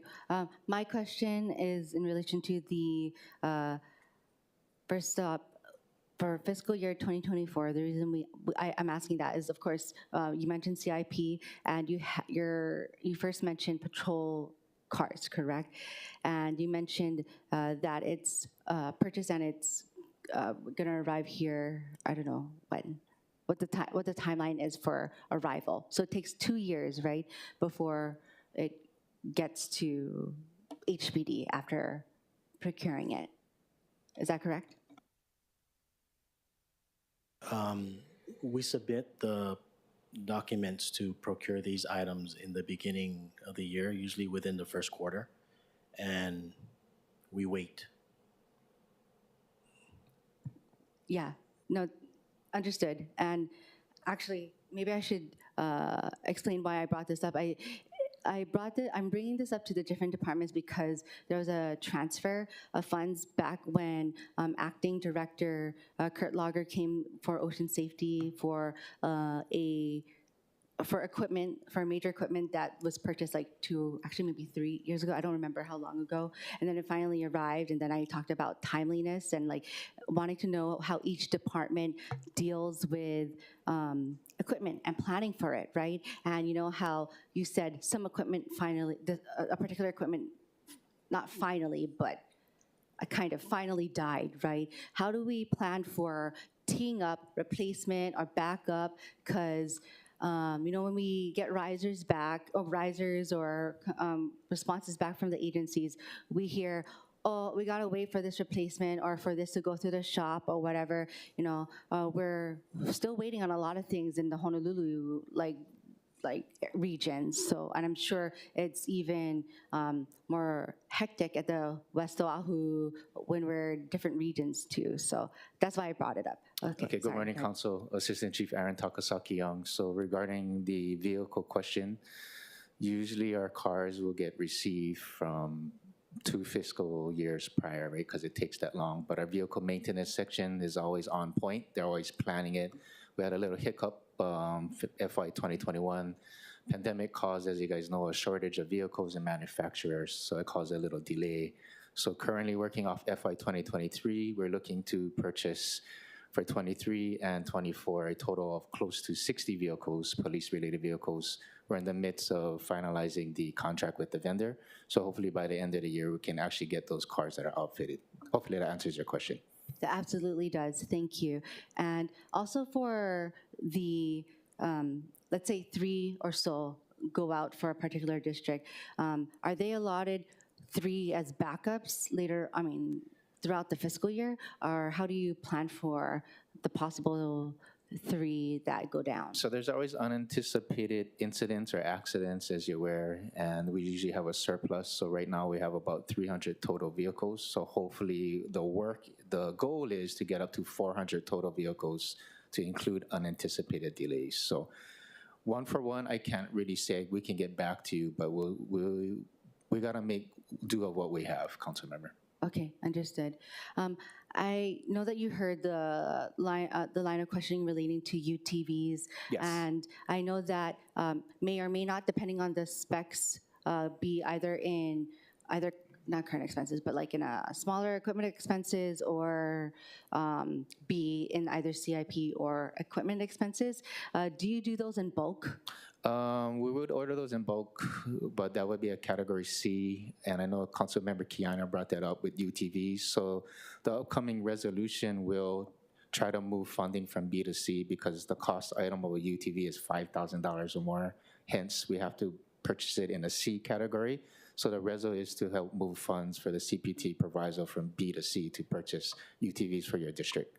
I think they're in need because currently the district is heavily inundated with staffing stairway to heaven, and that's why they probably need it right now.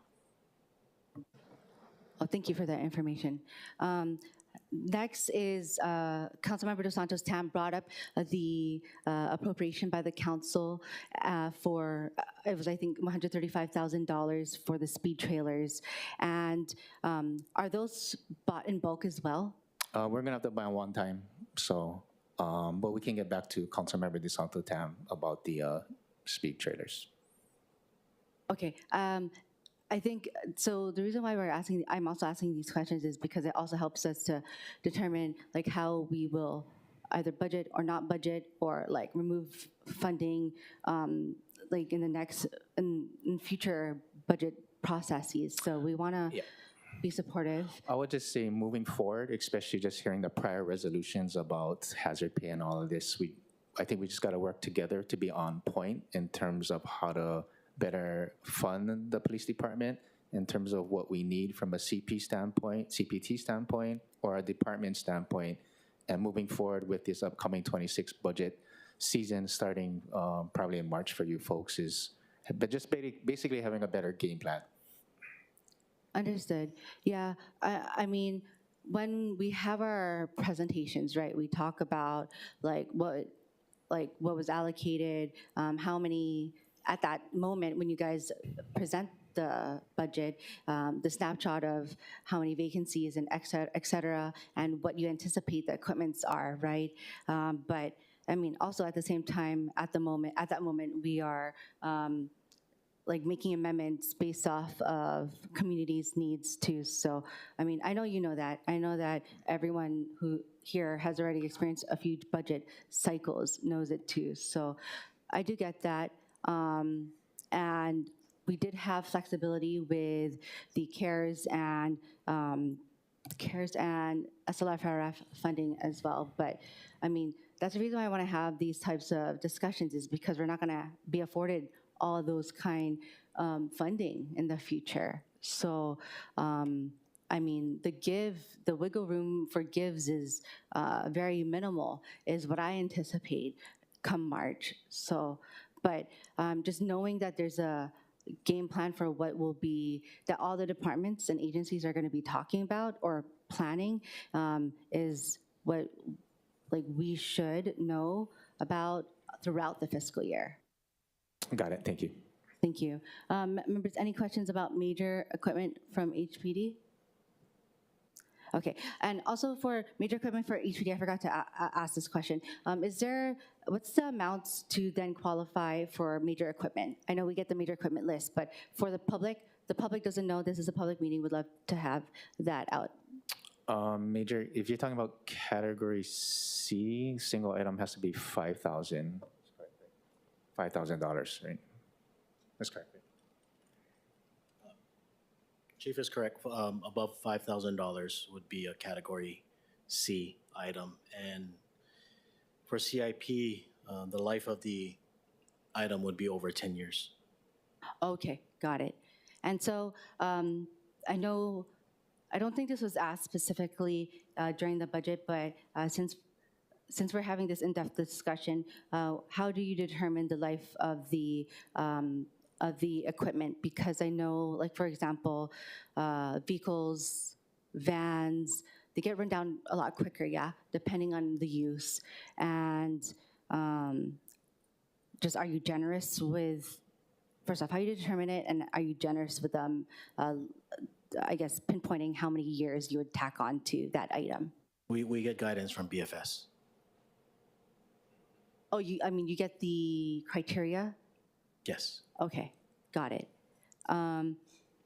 Would it then, I mean, I guess this would be something to discuss with BFS, but if it would be for first response and especially for your department and even HFD, should we like lower these life of the equipment, especially for vehicles, since they're run pretty quickly? I would defer to BFS. Okay. Because they guide all the city departments, and we follow what their guidance is. Okay, I'm gonna ask that it be noted for future budget deliberations. Okay. And, sorry. Has there been any issues with the procurement of equipment post like 2023? And what challenges have you encountered? Like whether it be with vendors or even our city processes?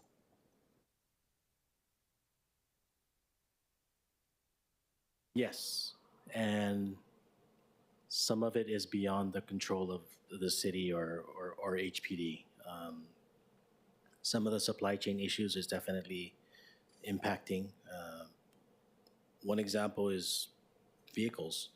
We ordered a certain model year using CIP funds, and there was some delay. The vendor did not produce those vehicles. There's a stop in producing those vehicles. So when those vehicles were delivered, they were a different model year.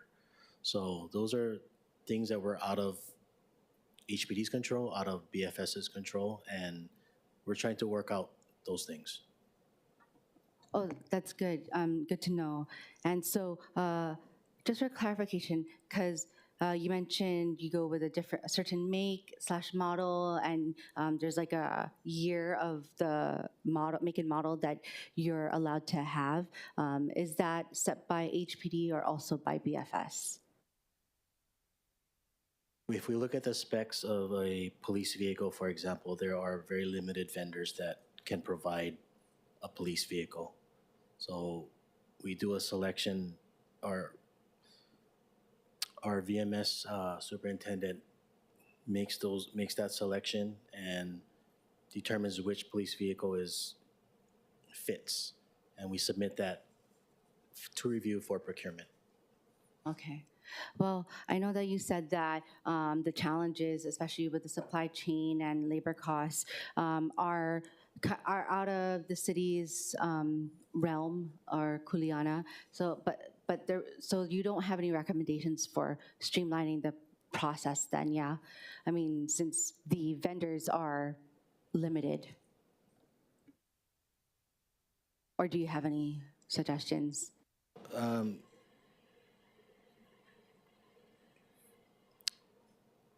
Currently, I personally do not have any recommendations right now. We just try to go with the current procurement process and try to get the necessary documents in timely.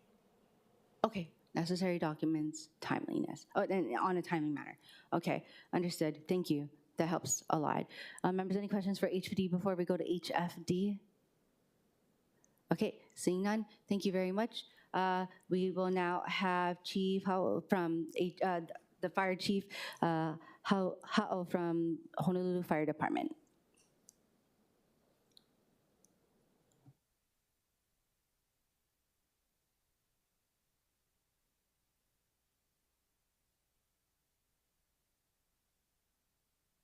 Good morning, Budget Chair Cordero, Budget Vice Chair Wire, Vice Chair Kiaina, Council members, Kalani Hall, Fire Chief of the Honolulu Fire Department.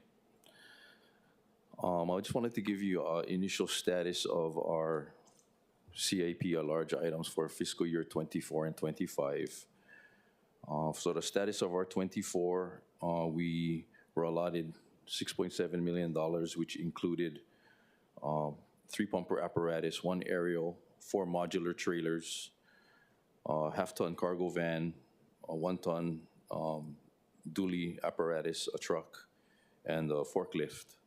And to date, all of the items except our pumper apparatus and our aerial apparatuses have been solicited already.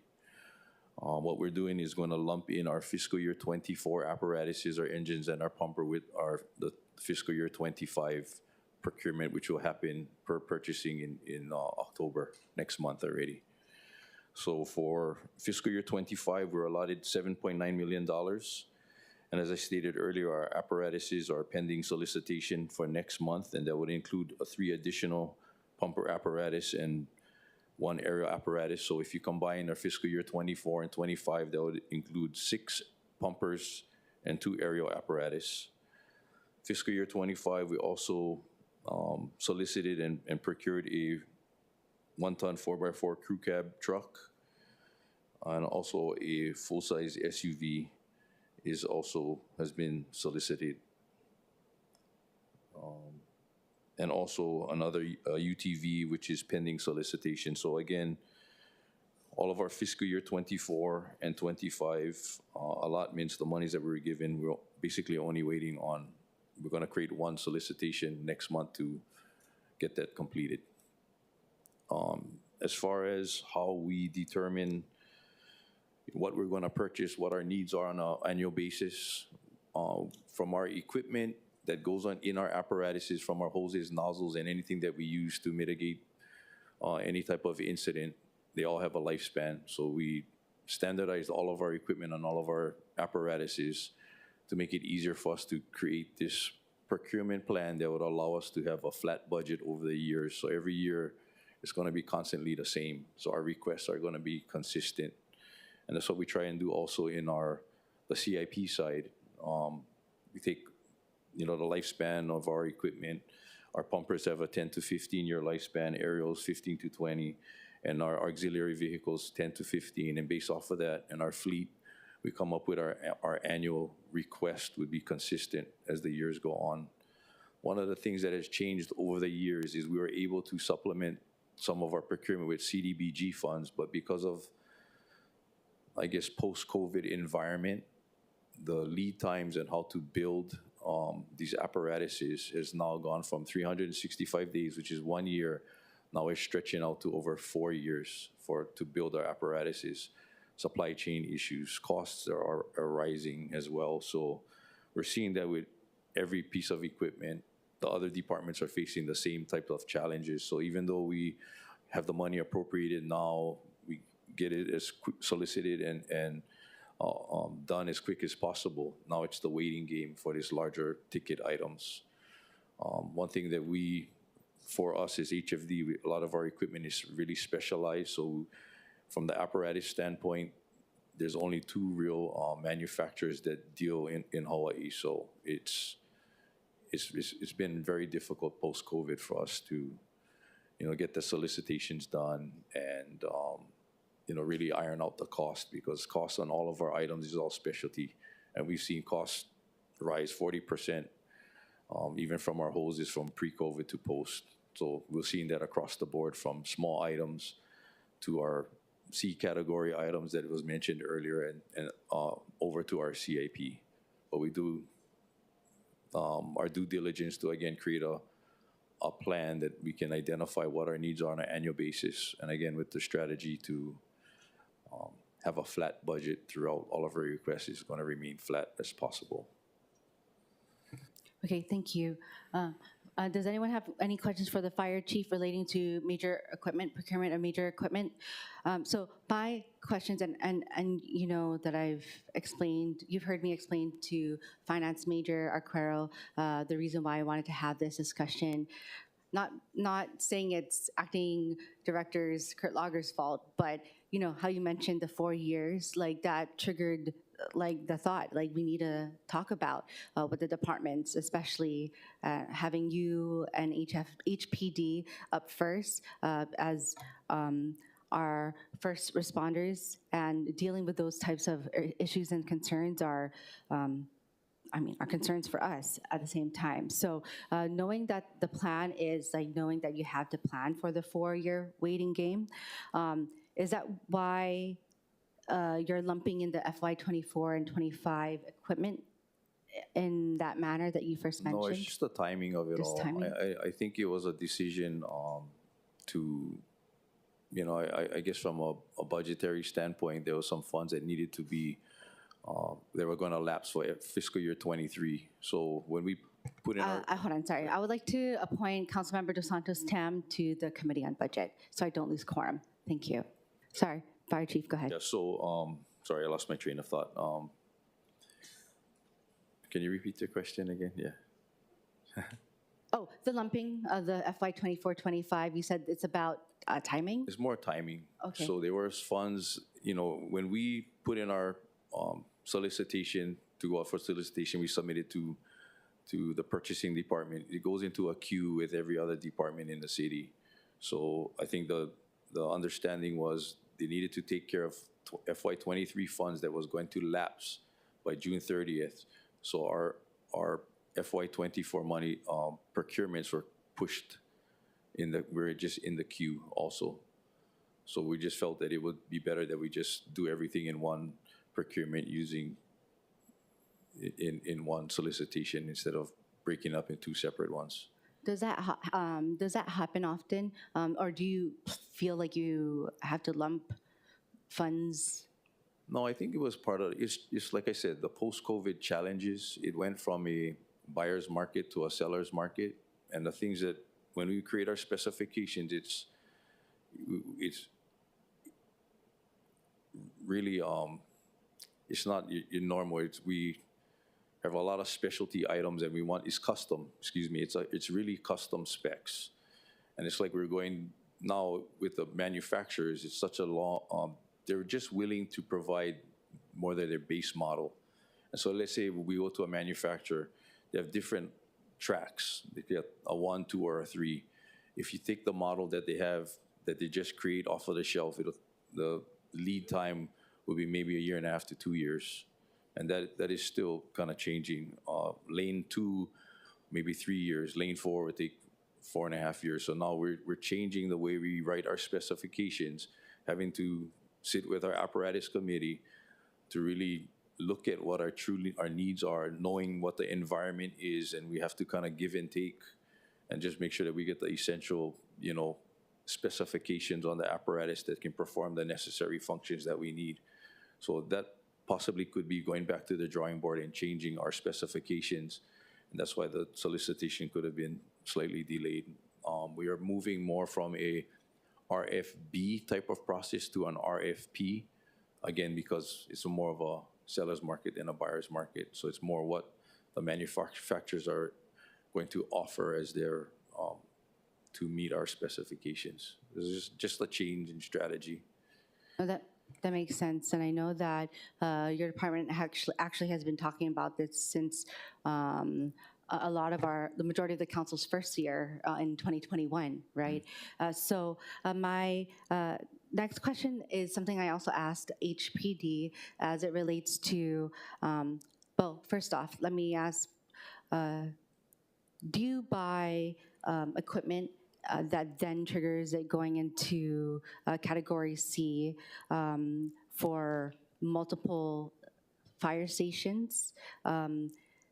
Like, let's say, well, actually, I don't know. I don't know if I have a good example, but do you ever do that so that it becomes a larger purchase, or is it per So like, I'll just give you an example. So as I stated earlier, we have a replacement plan for everything that sits on our apparatuses, whether they're less than $5,000 and reside in a B category, or greater than $5,000 and in a C category, and or in the CIP realm, if they're over 10-year lifespan, or I think it was $60,000 threshold. So we have plans for all of the different areas. So when we put in our budgetary requests, it's very rarely that we would need to move monies, and it's only because maybe of inflationary costs that might slightly make us go over. But I think we've been very successful in estimating the approximate amounts that we would need in the various categories without really needing to move monies between B to C or vice versa. It's because of we standardized our equipment. We've identified when they're going to go out. So an example would be is if I know department-wide we have X amount of chainsaws on a truck, let's say in our total inventory, let's say 70 frontline, and I'm going to have a 5-year replacement plan. We'll buy 14 per year. We already kind of know that. We're going to know the approximate cost, and we're going to determine the mode of procurement, meaning it's going to be an SP threshold.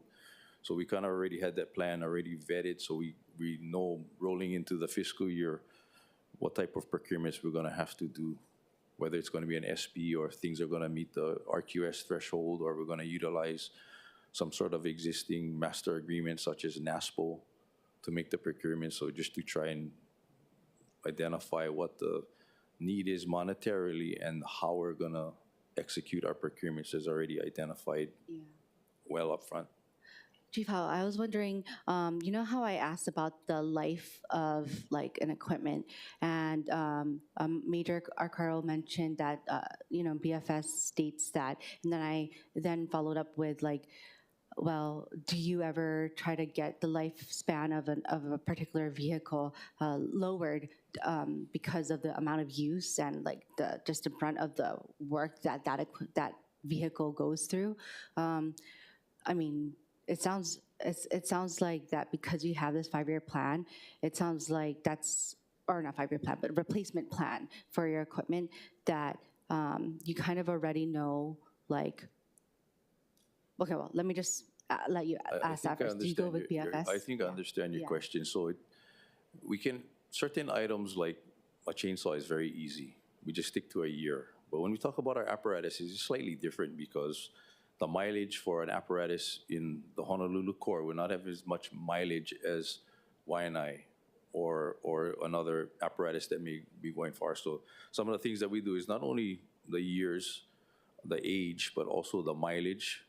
And we're very fortunate, our mechanic shop, over the years, they pretty much dialed in what that lifespan is going to be. That's why when we say a pumper is 10 to 15 years, it is determined by the usage, the mileage, the engine hours. All of these factors are put into play to determine when something is going to be replaced. But in general, we need 5 pumpers and 1 aerial per year to be able to maintain our fleet, if we, again, with the strategy of flattening out our request on an annual basis.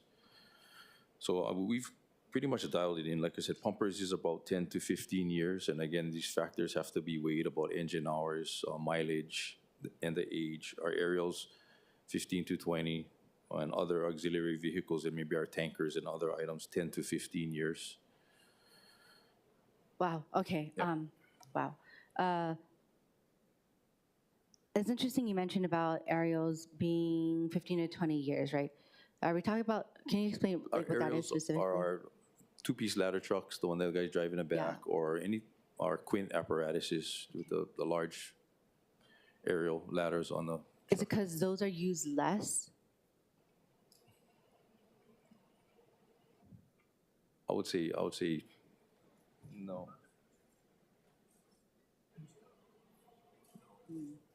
It's probably the engine hours, because our pumper apparatuses have a shorter lifespan because when they're in the pumping mode, the engine hours are much higher.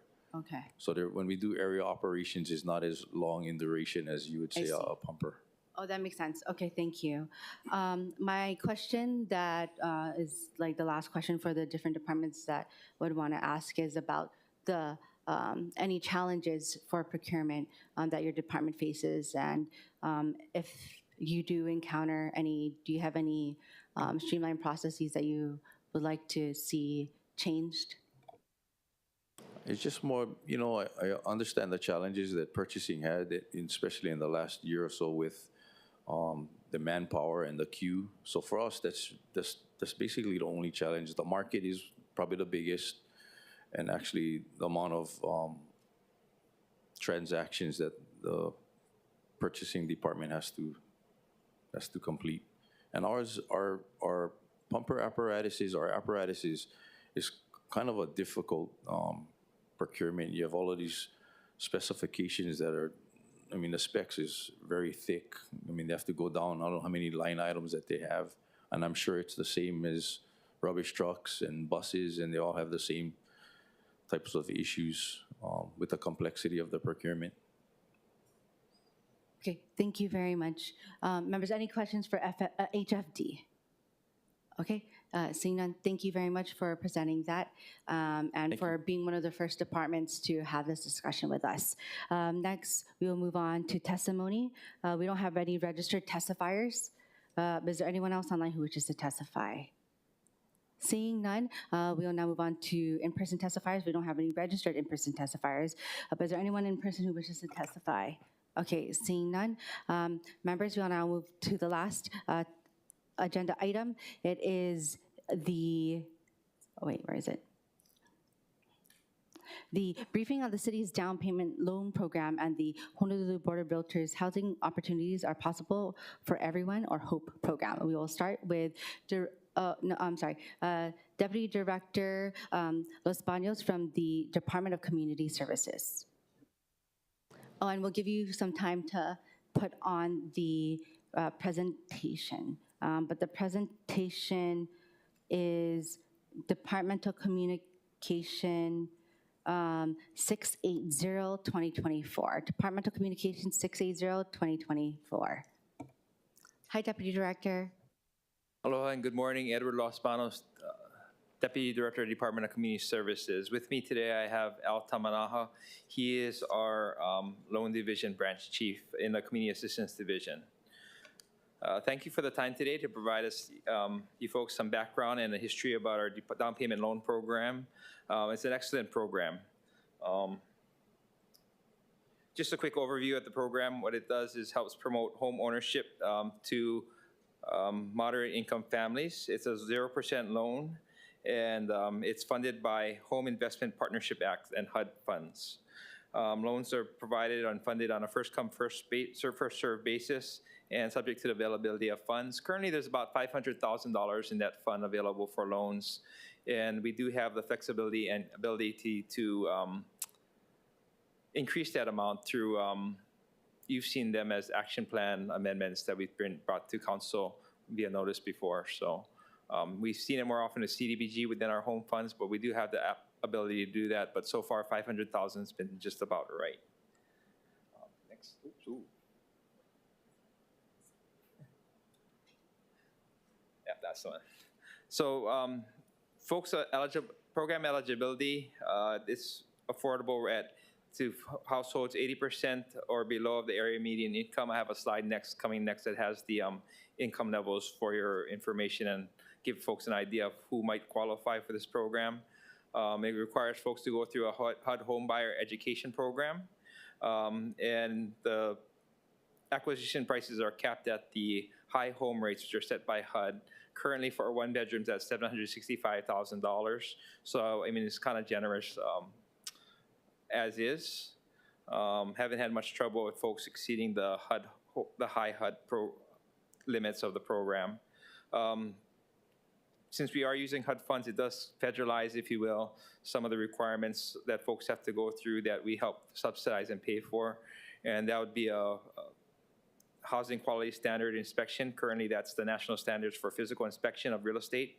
That's a HUD standard, that replaced housing quality standards that we've had for the past several decades. It also requires some environmental inspections and requirements, including lead-based paint for properties built before 1978. The program does require owner occupancy requirements, so the person has to live in the unit that they're acquiring. Oh, thanks. The next slide I have is the income limits. So you can see a household of one. This is the 80% limits, and it's 80% and below, yeah. So folks earning for a single household, $77,950 and below, and it kind of goes up from there. So perfect program for young professionals. How you get into the loan program is you have to notify your mortgage lender, first mortgage lender, that you wish to apply to the city's down payment loan program. Also at the end of the slide, I'll give you guys contact information for our loan branch division. Folks can also reach out to them. If the bank's willing to allow you to use a first mortgage loan program on a conditional approval, we'll work with the with their lender on the loan packet and on their behalf. Program features of the program, as I mentioned, 0% interest rate, $40,000 maximum loan payment, and loan minimum of $10,000. 20-year fixed term, maximum fixed terms. And just to give you an idea, $40,000 zero interest rate, 20-year loan payment term comes out to $166.67 per month is what so it's an affordable program. One other very cool feature of the program, next it comes down to 2 tiers, $15,000 and to $10,000 or $10,000 to $15,000. It's a 10-year amortization program. 10 years is the owner occupancy period.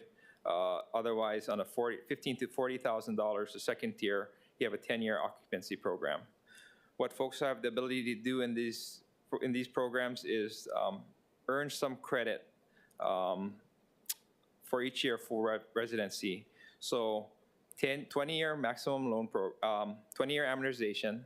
If they're owner occupancy for 10 years on a $40,000 loans, at the end of 10 years, we will have received $20,000 in repayment, and we would then forgive the remaining $20,000 on that loan program. Same thing would work. It just kind of goes a little bit quicker with the 10-year amortization program for the $15,000 and below program, if that's all they're borrowing, yeah?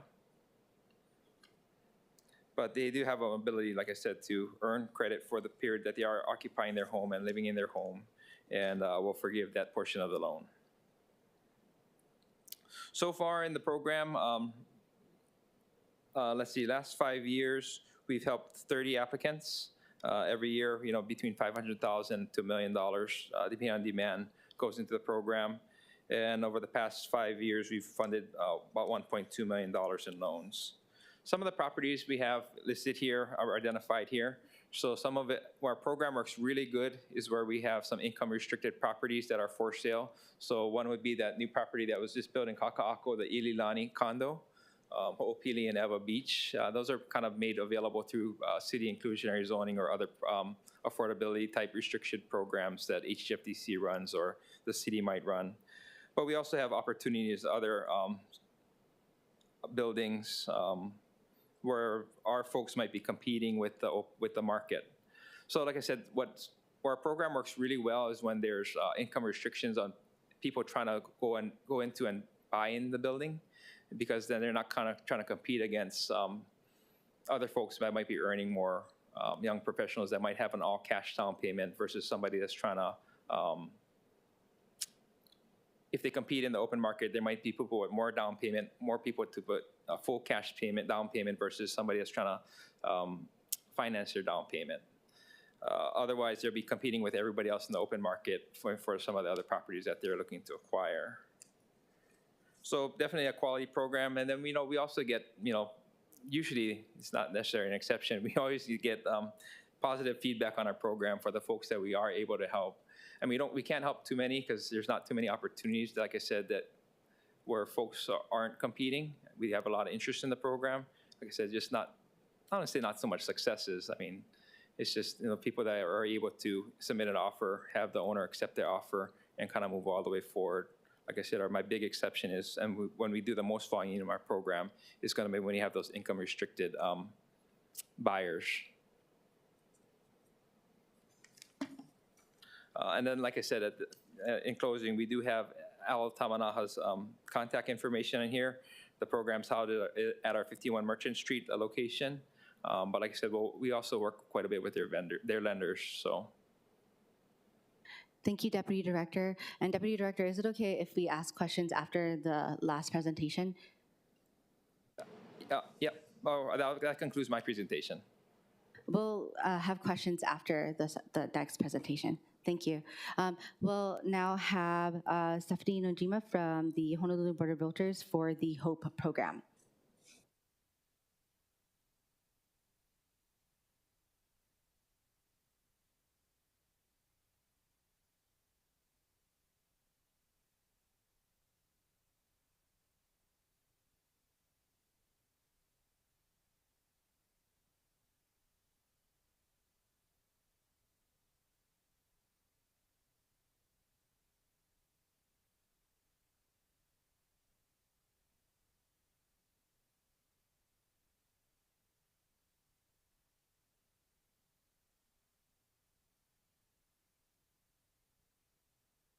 Stephanie, you can start. We have your presentation. Go ahead.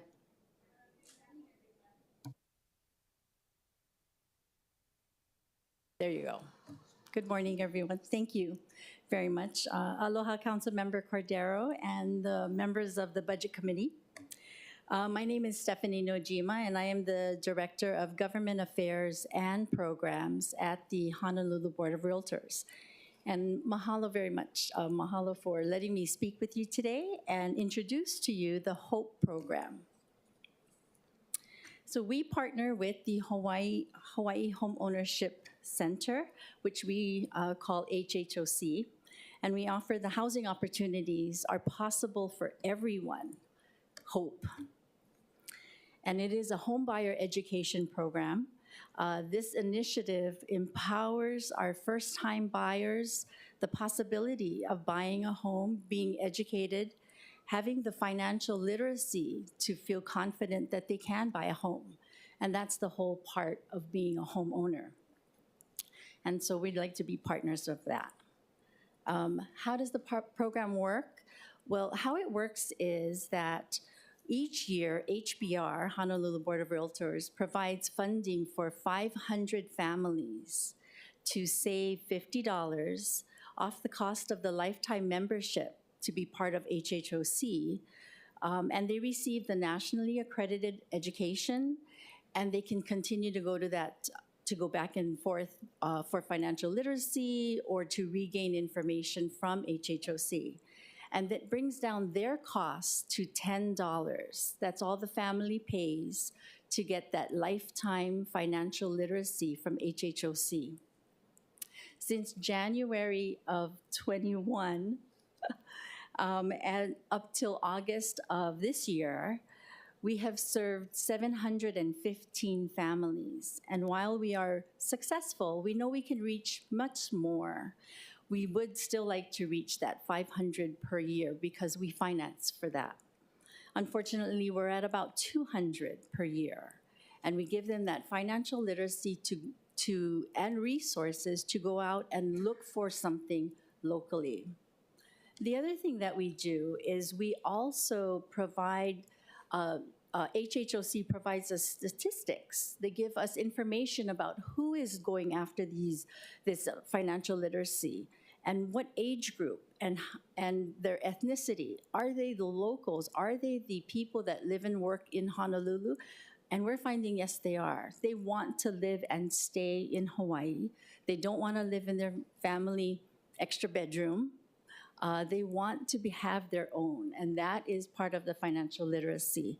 So we look at their ages. It's all ranges of ages. With 18 to 50 is kind of that big area of which everyone starts to feel, okay, it's time for me to move and have our own for our own family. We look at the percentage, the AMI, because we do want to look for those that are below the percentage. 80% is pretty much the sweet spot that we think that people can really feel confident that they can purchase a home, or they can work towards that, definitely. But we do hear that people feel they have to reach that 120 in order to feel confident. We want to share that we're here to help. That's what we do. The other thing that we do is we have the stats. We show the stats, and our stats here that you have in your packet is all of the homes that were for sale from January to July that were $500,000 or less. So it is capable to look for to buy a home that is $500,000 or less. At HBR, we teach the ladder of ownership. We never start with our forever home. We have to start with something that we can afford because we're growing in our industry, whatever it is. And then we have to then see once we get connected, we have a partner, and then we look for another home. And we sell that home and we buy another one. And this is the part of education and literacy that HHOC teaches. This is the biggest purchase that you'll ever make in your life. So go slow, see what you can afford with what you have, and start to gain that presence with your credit score and all the things that you need and savings and things like that. That's the teaching of literacy. It is important. But when we shared this document, this piece of paper that shows how much homes on Oahu alone that were 500,000 or less, people want to know. Because all they hear is $1 million, it's $1 million or more, and they can't afford that. But when they hear 500,000, they think, wait a minute, there is possibility for me. And I think that when people hear that, when they see the information that was actually sold, this is coming from our MLS, our stats, that people bought homes for $500,000 or less. It's hard to find, but it is possible on this island. The next one, I wanted to get the data from January to August, as close as possible.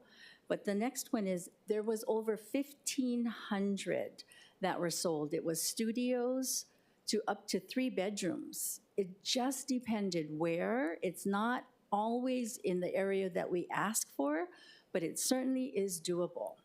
I think that people finding this information then see that it is possible for them. And what we've done is, because we know the community, we have partnered with people like Real Property Assessment Division, knowing that that homeowners sometimes forget that their exemptions are due, that they have to file, that there's only one person listed on that exemption and they didn't know that. We partnered with them this session just now. In August and September, I said, okay, we'll put our money in the hot pot. We will open up our office and we'll have an open house with Real Property Assessment team. You come out, Real Property Assessment, and every Tuesday we'll meet in Kaimaki from 4 p.m. to 6 p.m., open to anyone and everyone, realtors, the community, family. And if you have a question about your tax, about how to do your exemption, do you have an exemption, and how to file the exemption, we'll provide all the paperwork, we'll provide all the documents. We just need you there in case they have a question that they want to ask the Real Property Assessment team. So we did that Tuesdays at Kaimaki at our office, and on Thursdays we did it in Waipahu at the BIA building. So we partnered with the people who know that they want to get the word out. And RPAD was there with us all the time. They did not shirk their duties. From 4 p.m. to 6 p.m., they left their offices. They had some of their customer service with us or the senior staff, because sometimes we did get harder questions. And so it was great because the community welcomed that. They want that. So we've decided, or we're in the discussions, that next year when we do this, because we did it from middle of August to middle of September, and it was for the dedications that was due September 1, and it was also for the home exemption that is due by September 30th. Next year, we want to go longer, and we want to go further. So we were talking about maybe asking the malls, can we come in on Community Day and be able to stand there and wait for people to come by and say, hey, do you have a question on your property tax? Do you want to see how it looks like on how to get to it? Do you want to see? We brought so many computers. We brought 5 different laptops. I traveled with these laptops with signage that said, please come out and see. So next year we have bigger plans. But the point is, we partner with these different agencies, and we'd love to partner with the city and this down payment assistance program. It would be great to be able to provide HOPE program, have them sign up for it. We'll pick up most of the tab. They go to this free class, and then they're educated and they learn where they can get services and down payment assistance. It makes it so much more fun when you know that there is this light at the end of the tunnel. So we welcome that opportunity, and we welcome to work with the city council as well as any of the agencies that need to get the word out, because these are great things for the community and not everyone understands or knows that it's out there. So that's what we have, and we'd love to share it all the time.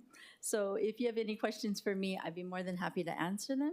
and provide any documents or information as needed. Thank you. Thank you very much. Now that we've concluded both presentations, members, I just wanted to share that this is huge, right? Like for me, or even my parents, or anyone at any age who may feel overwhelmed of making any purchase. But also, we saw during HSAC by the UHERO presenter, when he presented one of the slides, it showed, I think it says, triggered by 2 condominium units.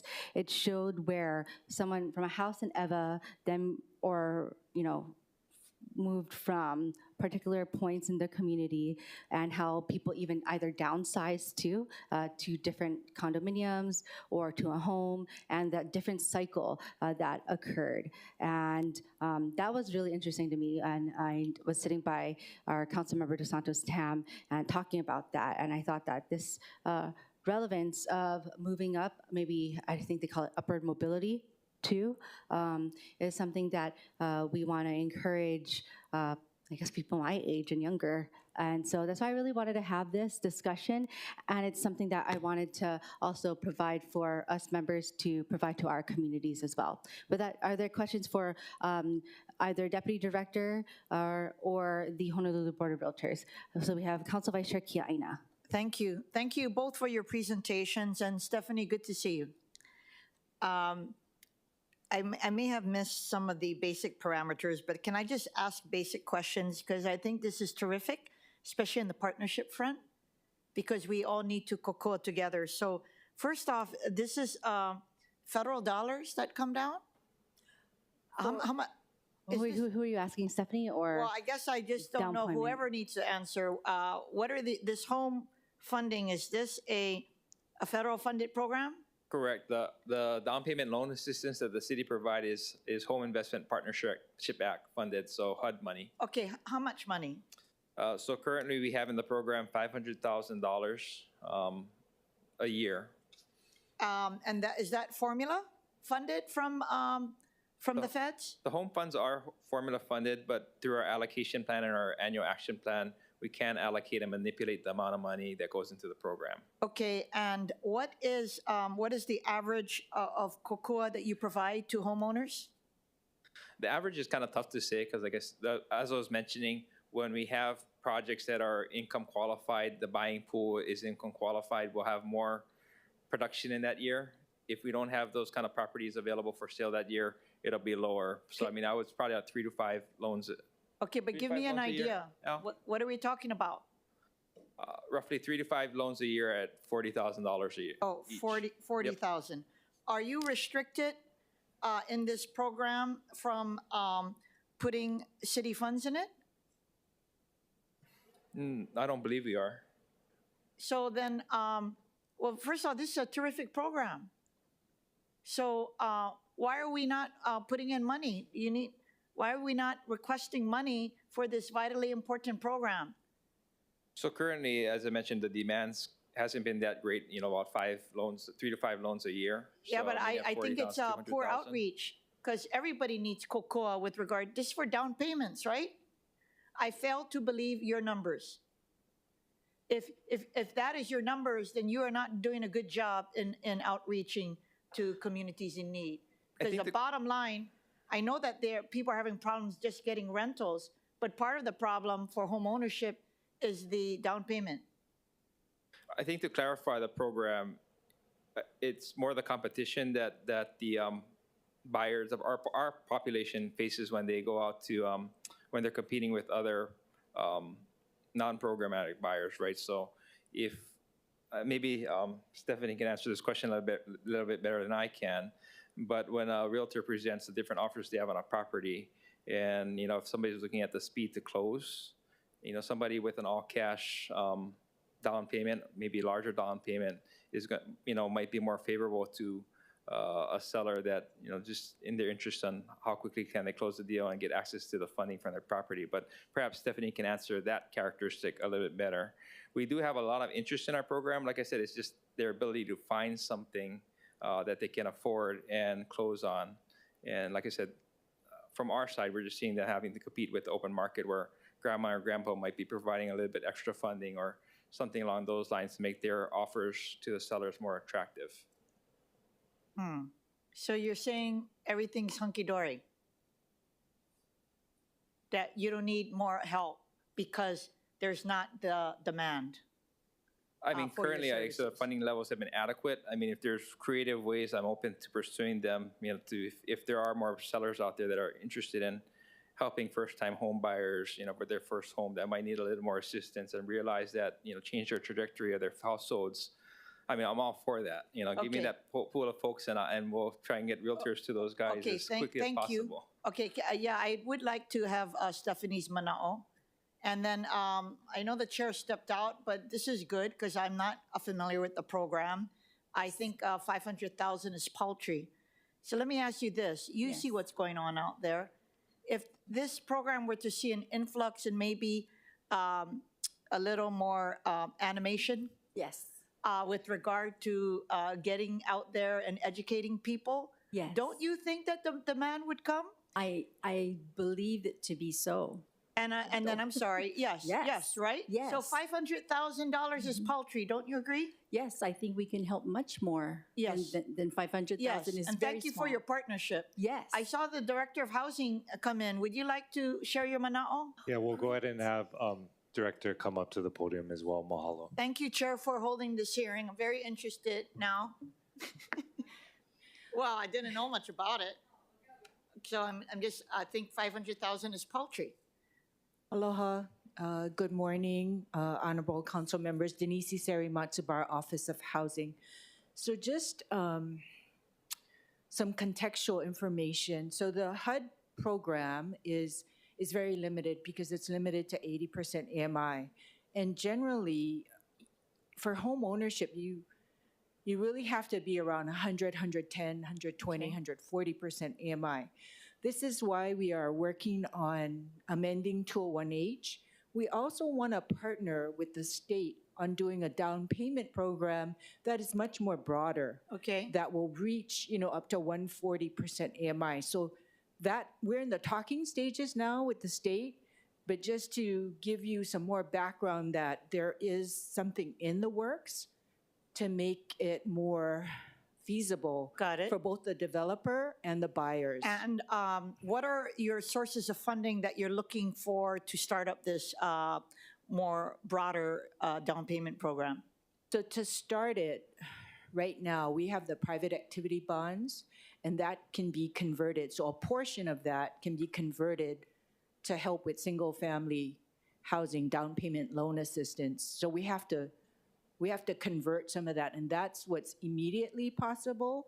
But when we come next month and we have our housing consultant present the projected demand and our strategies to address housing, we want to talk about investing funds like empty homes tax revenues, like other things, into home ownership. Okay. Right? And then would you make sure that it reaches the broadest parameters of income level, including our lower income level, so that they're just not constrained by this home program?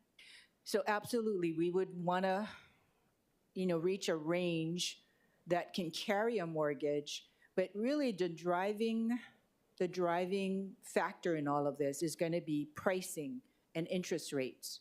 So developers are not going to be able to build homes unless they can hit the price points. And the price points are largely affected by interest rates. So it's going to be around the 110 to 140% AMI. That's what home ownership is. Because right now at 80%, like she said, you're doing sub $600,000, and that's usually condos. Okay, and is it your intent to also work with the Honolulu Board of Realtors in your program?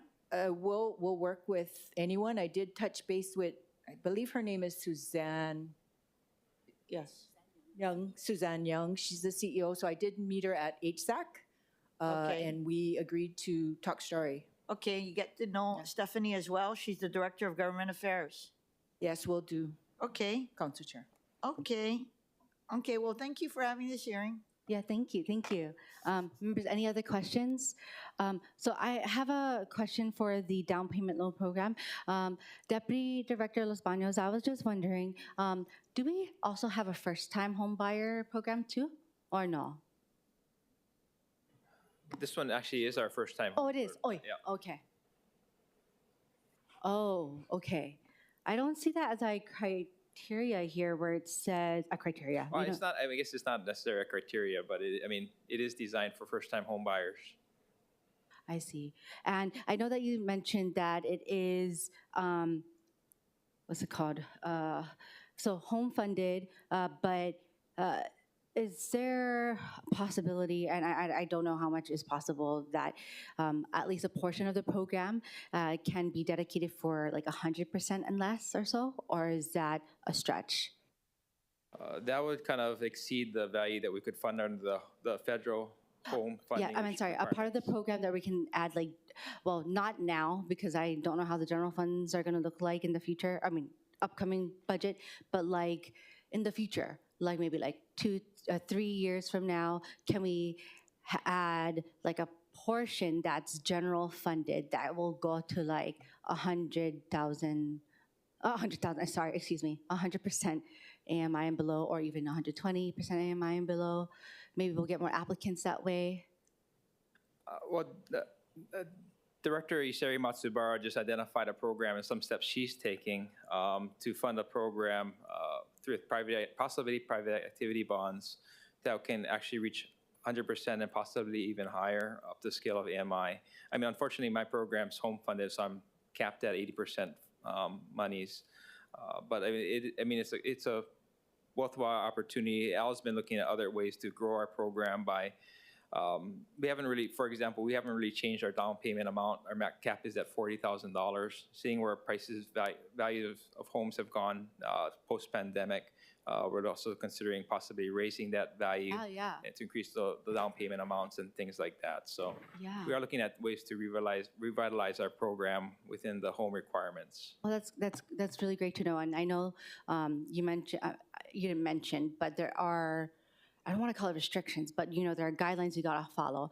But anything that really would open up the interest, incentive to apply and just reach more people would be awesome.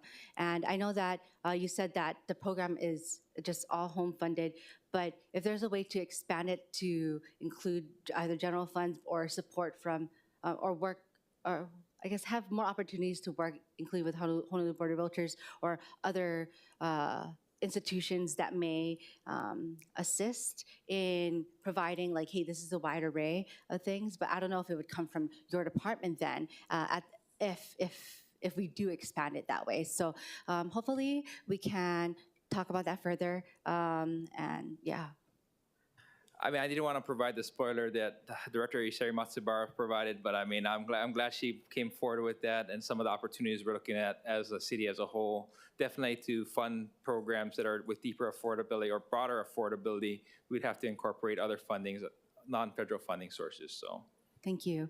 I know that I've taken up my members' time, like majority of the time for the morning, so I do want to keep it short, but I do have a lot of questions that I wanted to ask that I'm hoping that the Honolulu Board of Realtors as well as the Department of Community Services are willing to respond back, and that I will be posting as a departmental communication.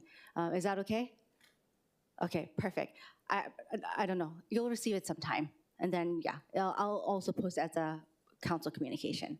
So thank you very much for both of your times. I'm hoping that we can get all this information out to all of our communities, because I really want it out there. And maybe one day I'll buy a home. Okay, so thank you. Members, are there any last questions? Seeing none. Members, at 11:40, this meeting is adjourned. Oh, sorry, wait, I forgot testimony. Okay, sorry, fast kind. We don't have any registered testifiers, but I see Angela Young. Angela, make it fast. Okay, Chair. Aloha, Angela Melody Young, testifying on behalf of CARES. So as a licensed or soon to be licensed agent, it's very important to be sharing data. So instead of trying to start with legislating, start with learning the data. From a public policy proposal standpoint, it's important to consider all the options and like map out down payment financing options from the county, state, and federal level, because each loan proposes something that the other doesn't. So, and it could also start with mapping out the housing development, what kind of structures are being built and how much are they being sold for, like what the rainbow chart was showing. So the rainbow chart is actually for agents, and has a listing of like the square foot, location, and the pricing list, the MLS listing. So it's good to kind of just connect with these industry professionals to learn about these standards, and then also the Thank you, Angela. loan from the state. Yeah. Thank you, and good luck on your licensing. Okay, so we don't have any other remote testifiers, and we don't have any registered in-person testifiers. Is there anyone else in person who wishes to testify? Seeing none, I really appreciate everyone that presented today and all the members for your engagement. Thank you. At 11:42, this meeting is adjourned.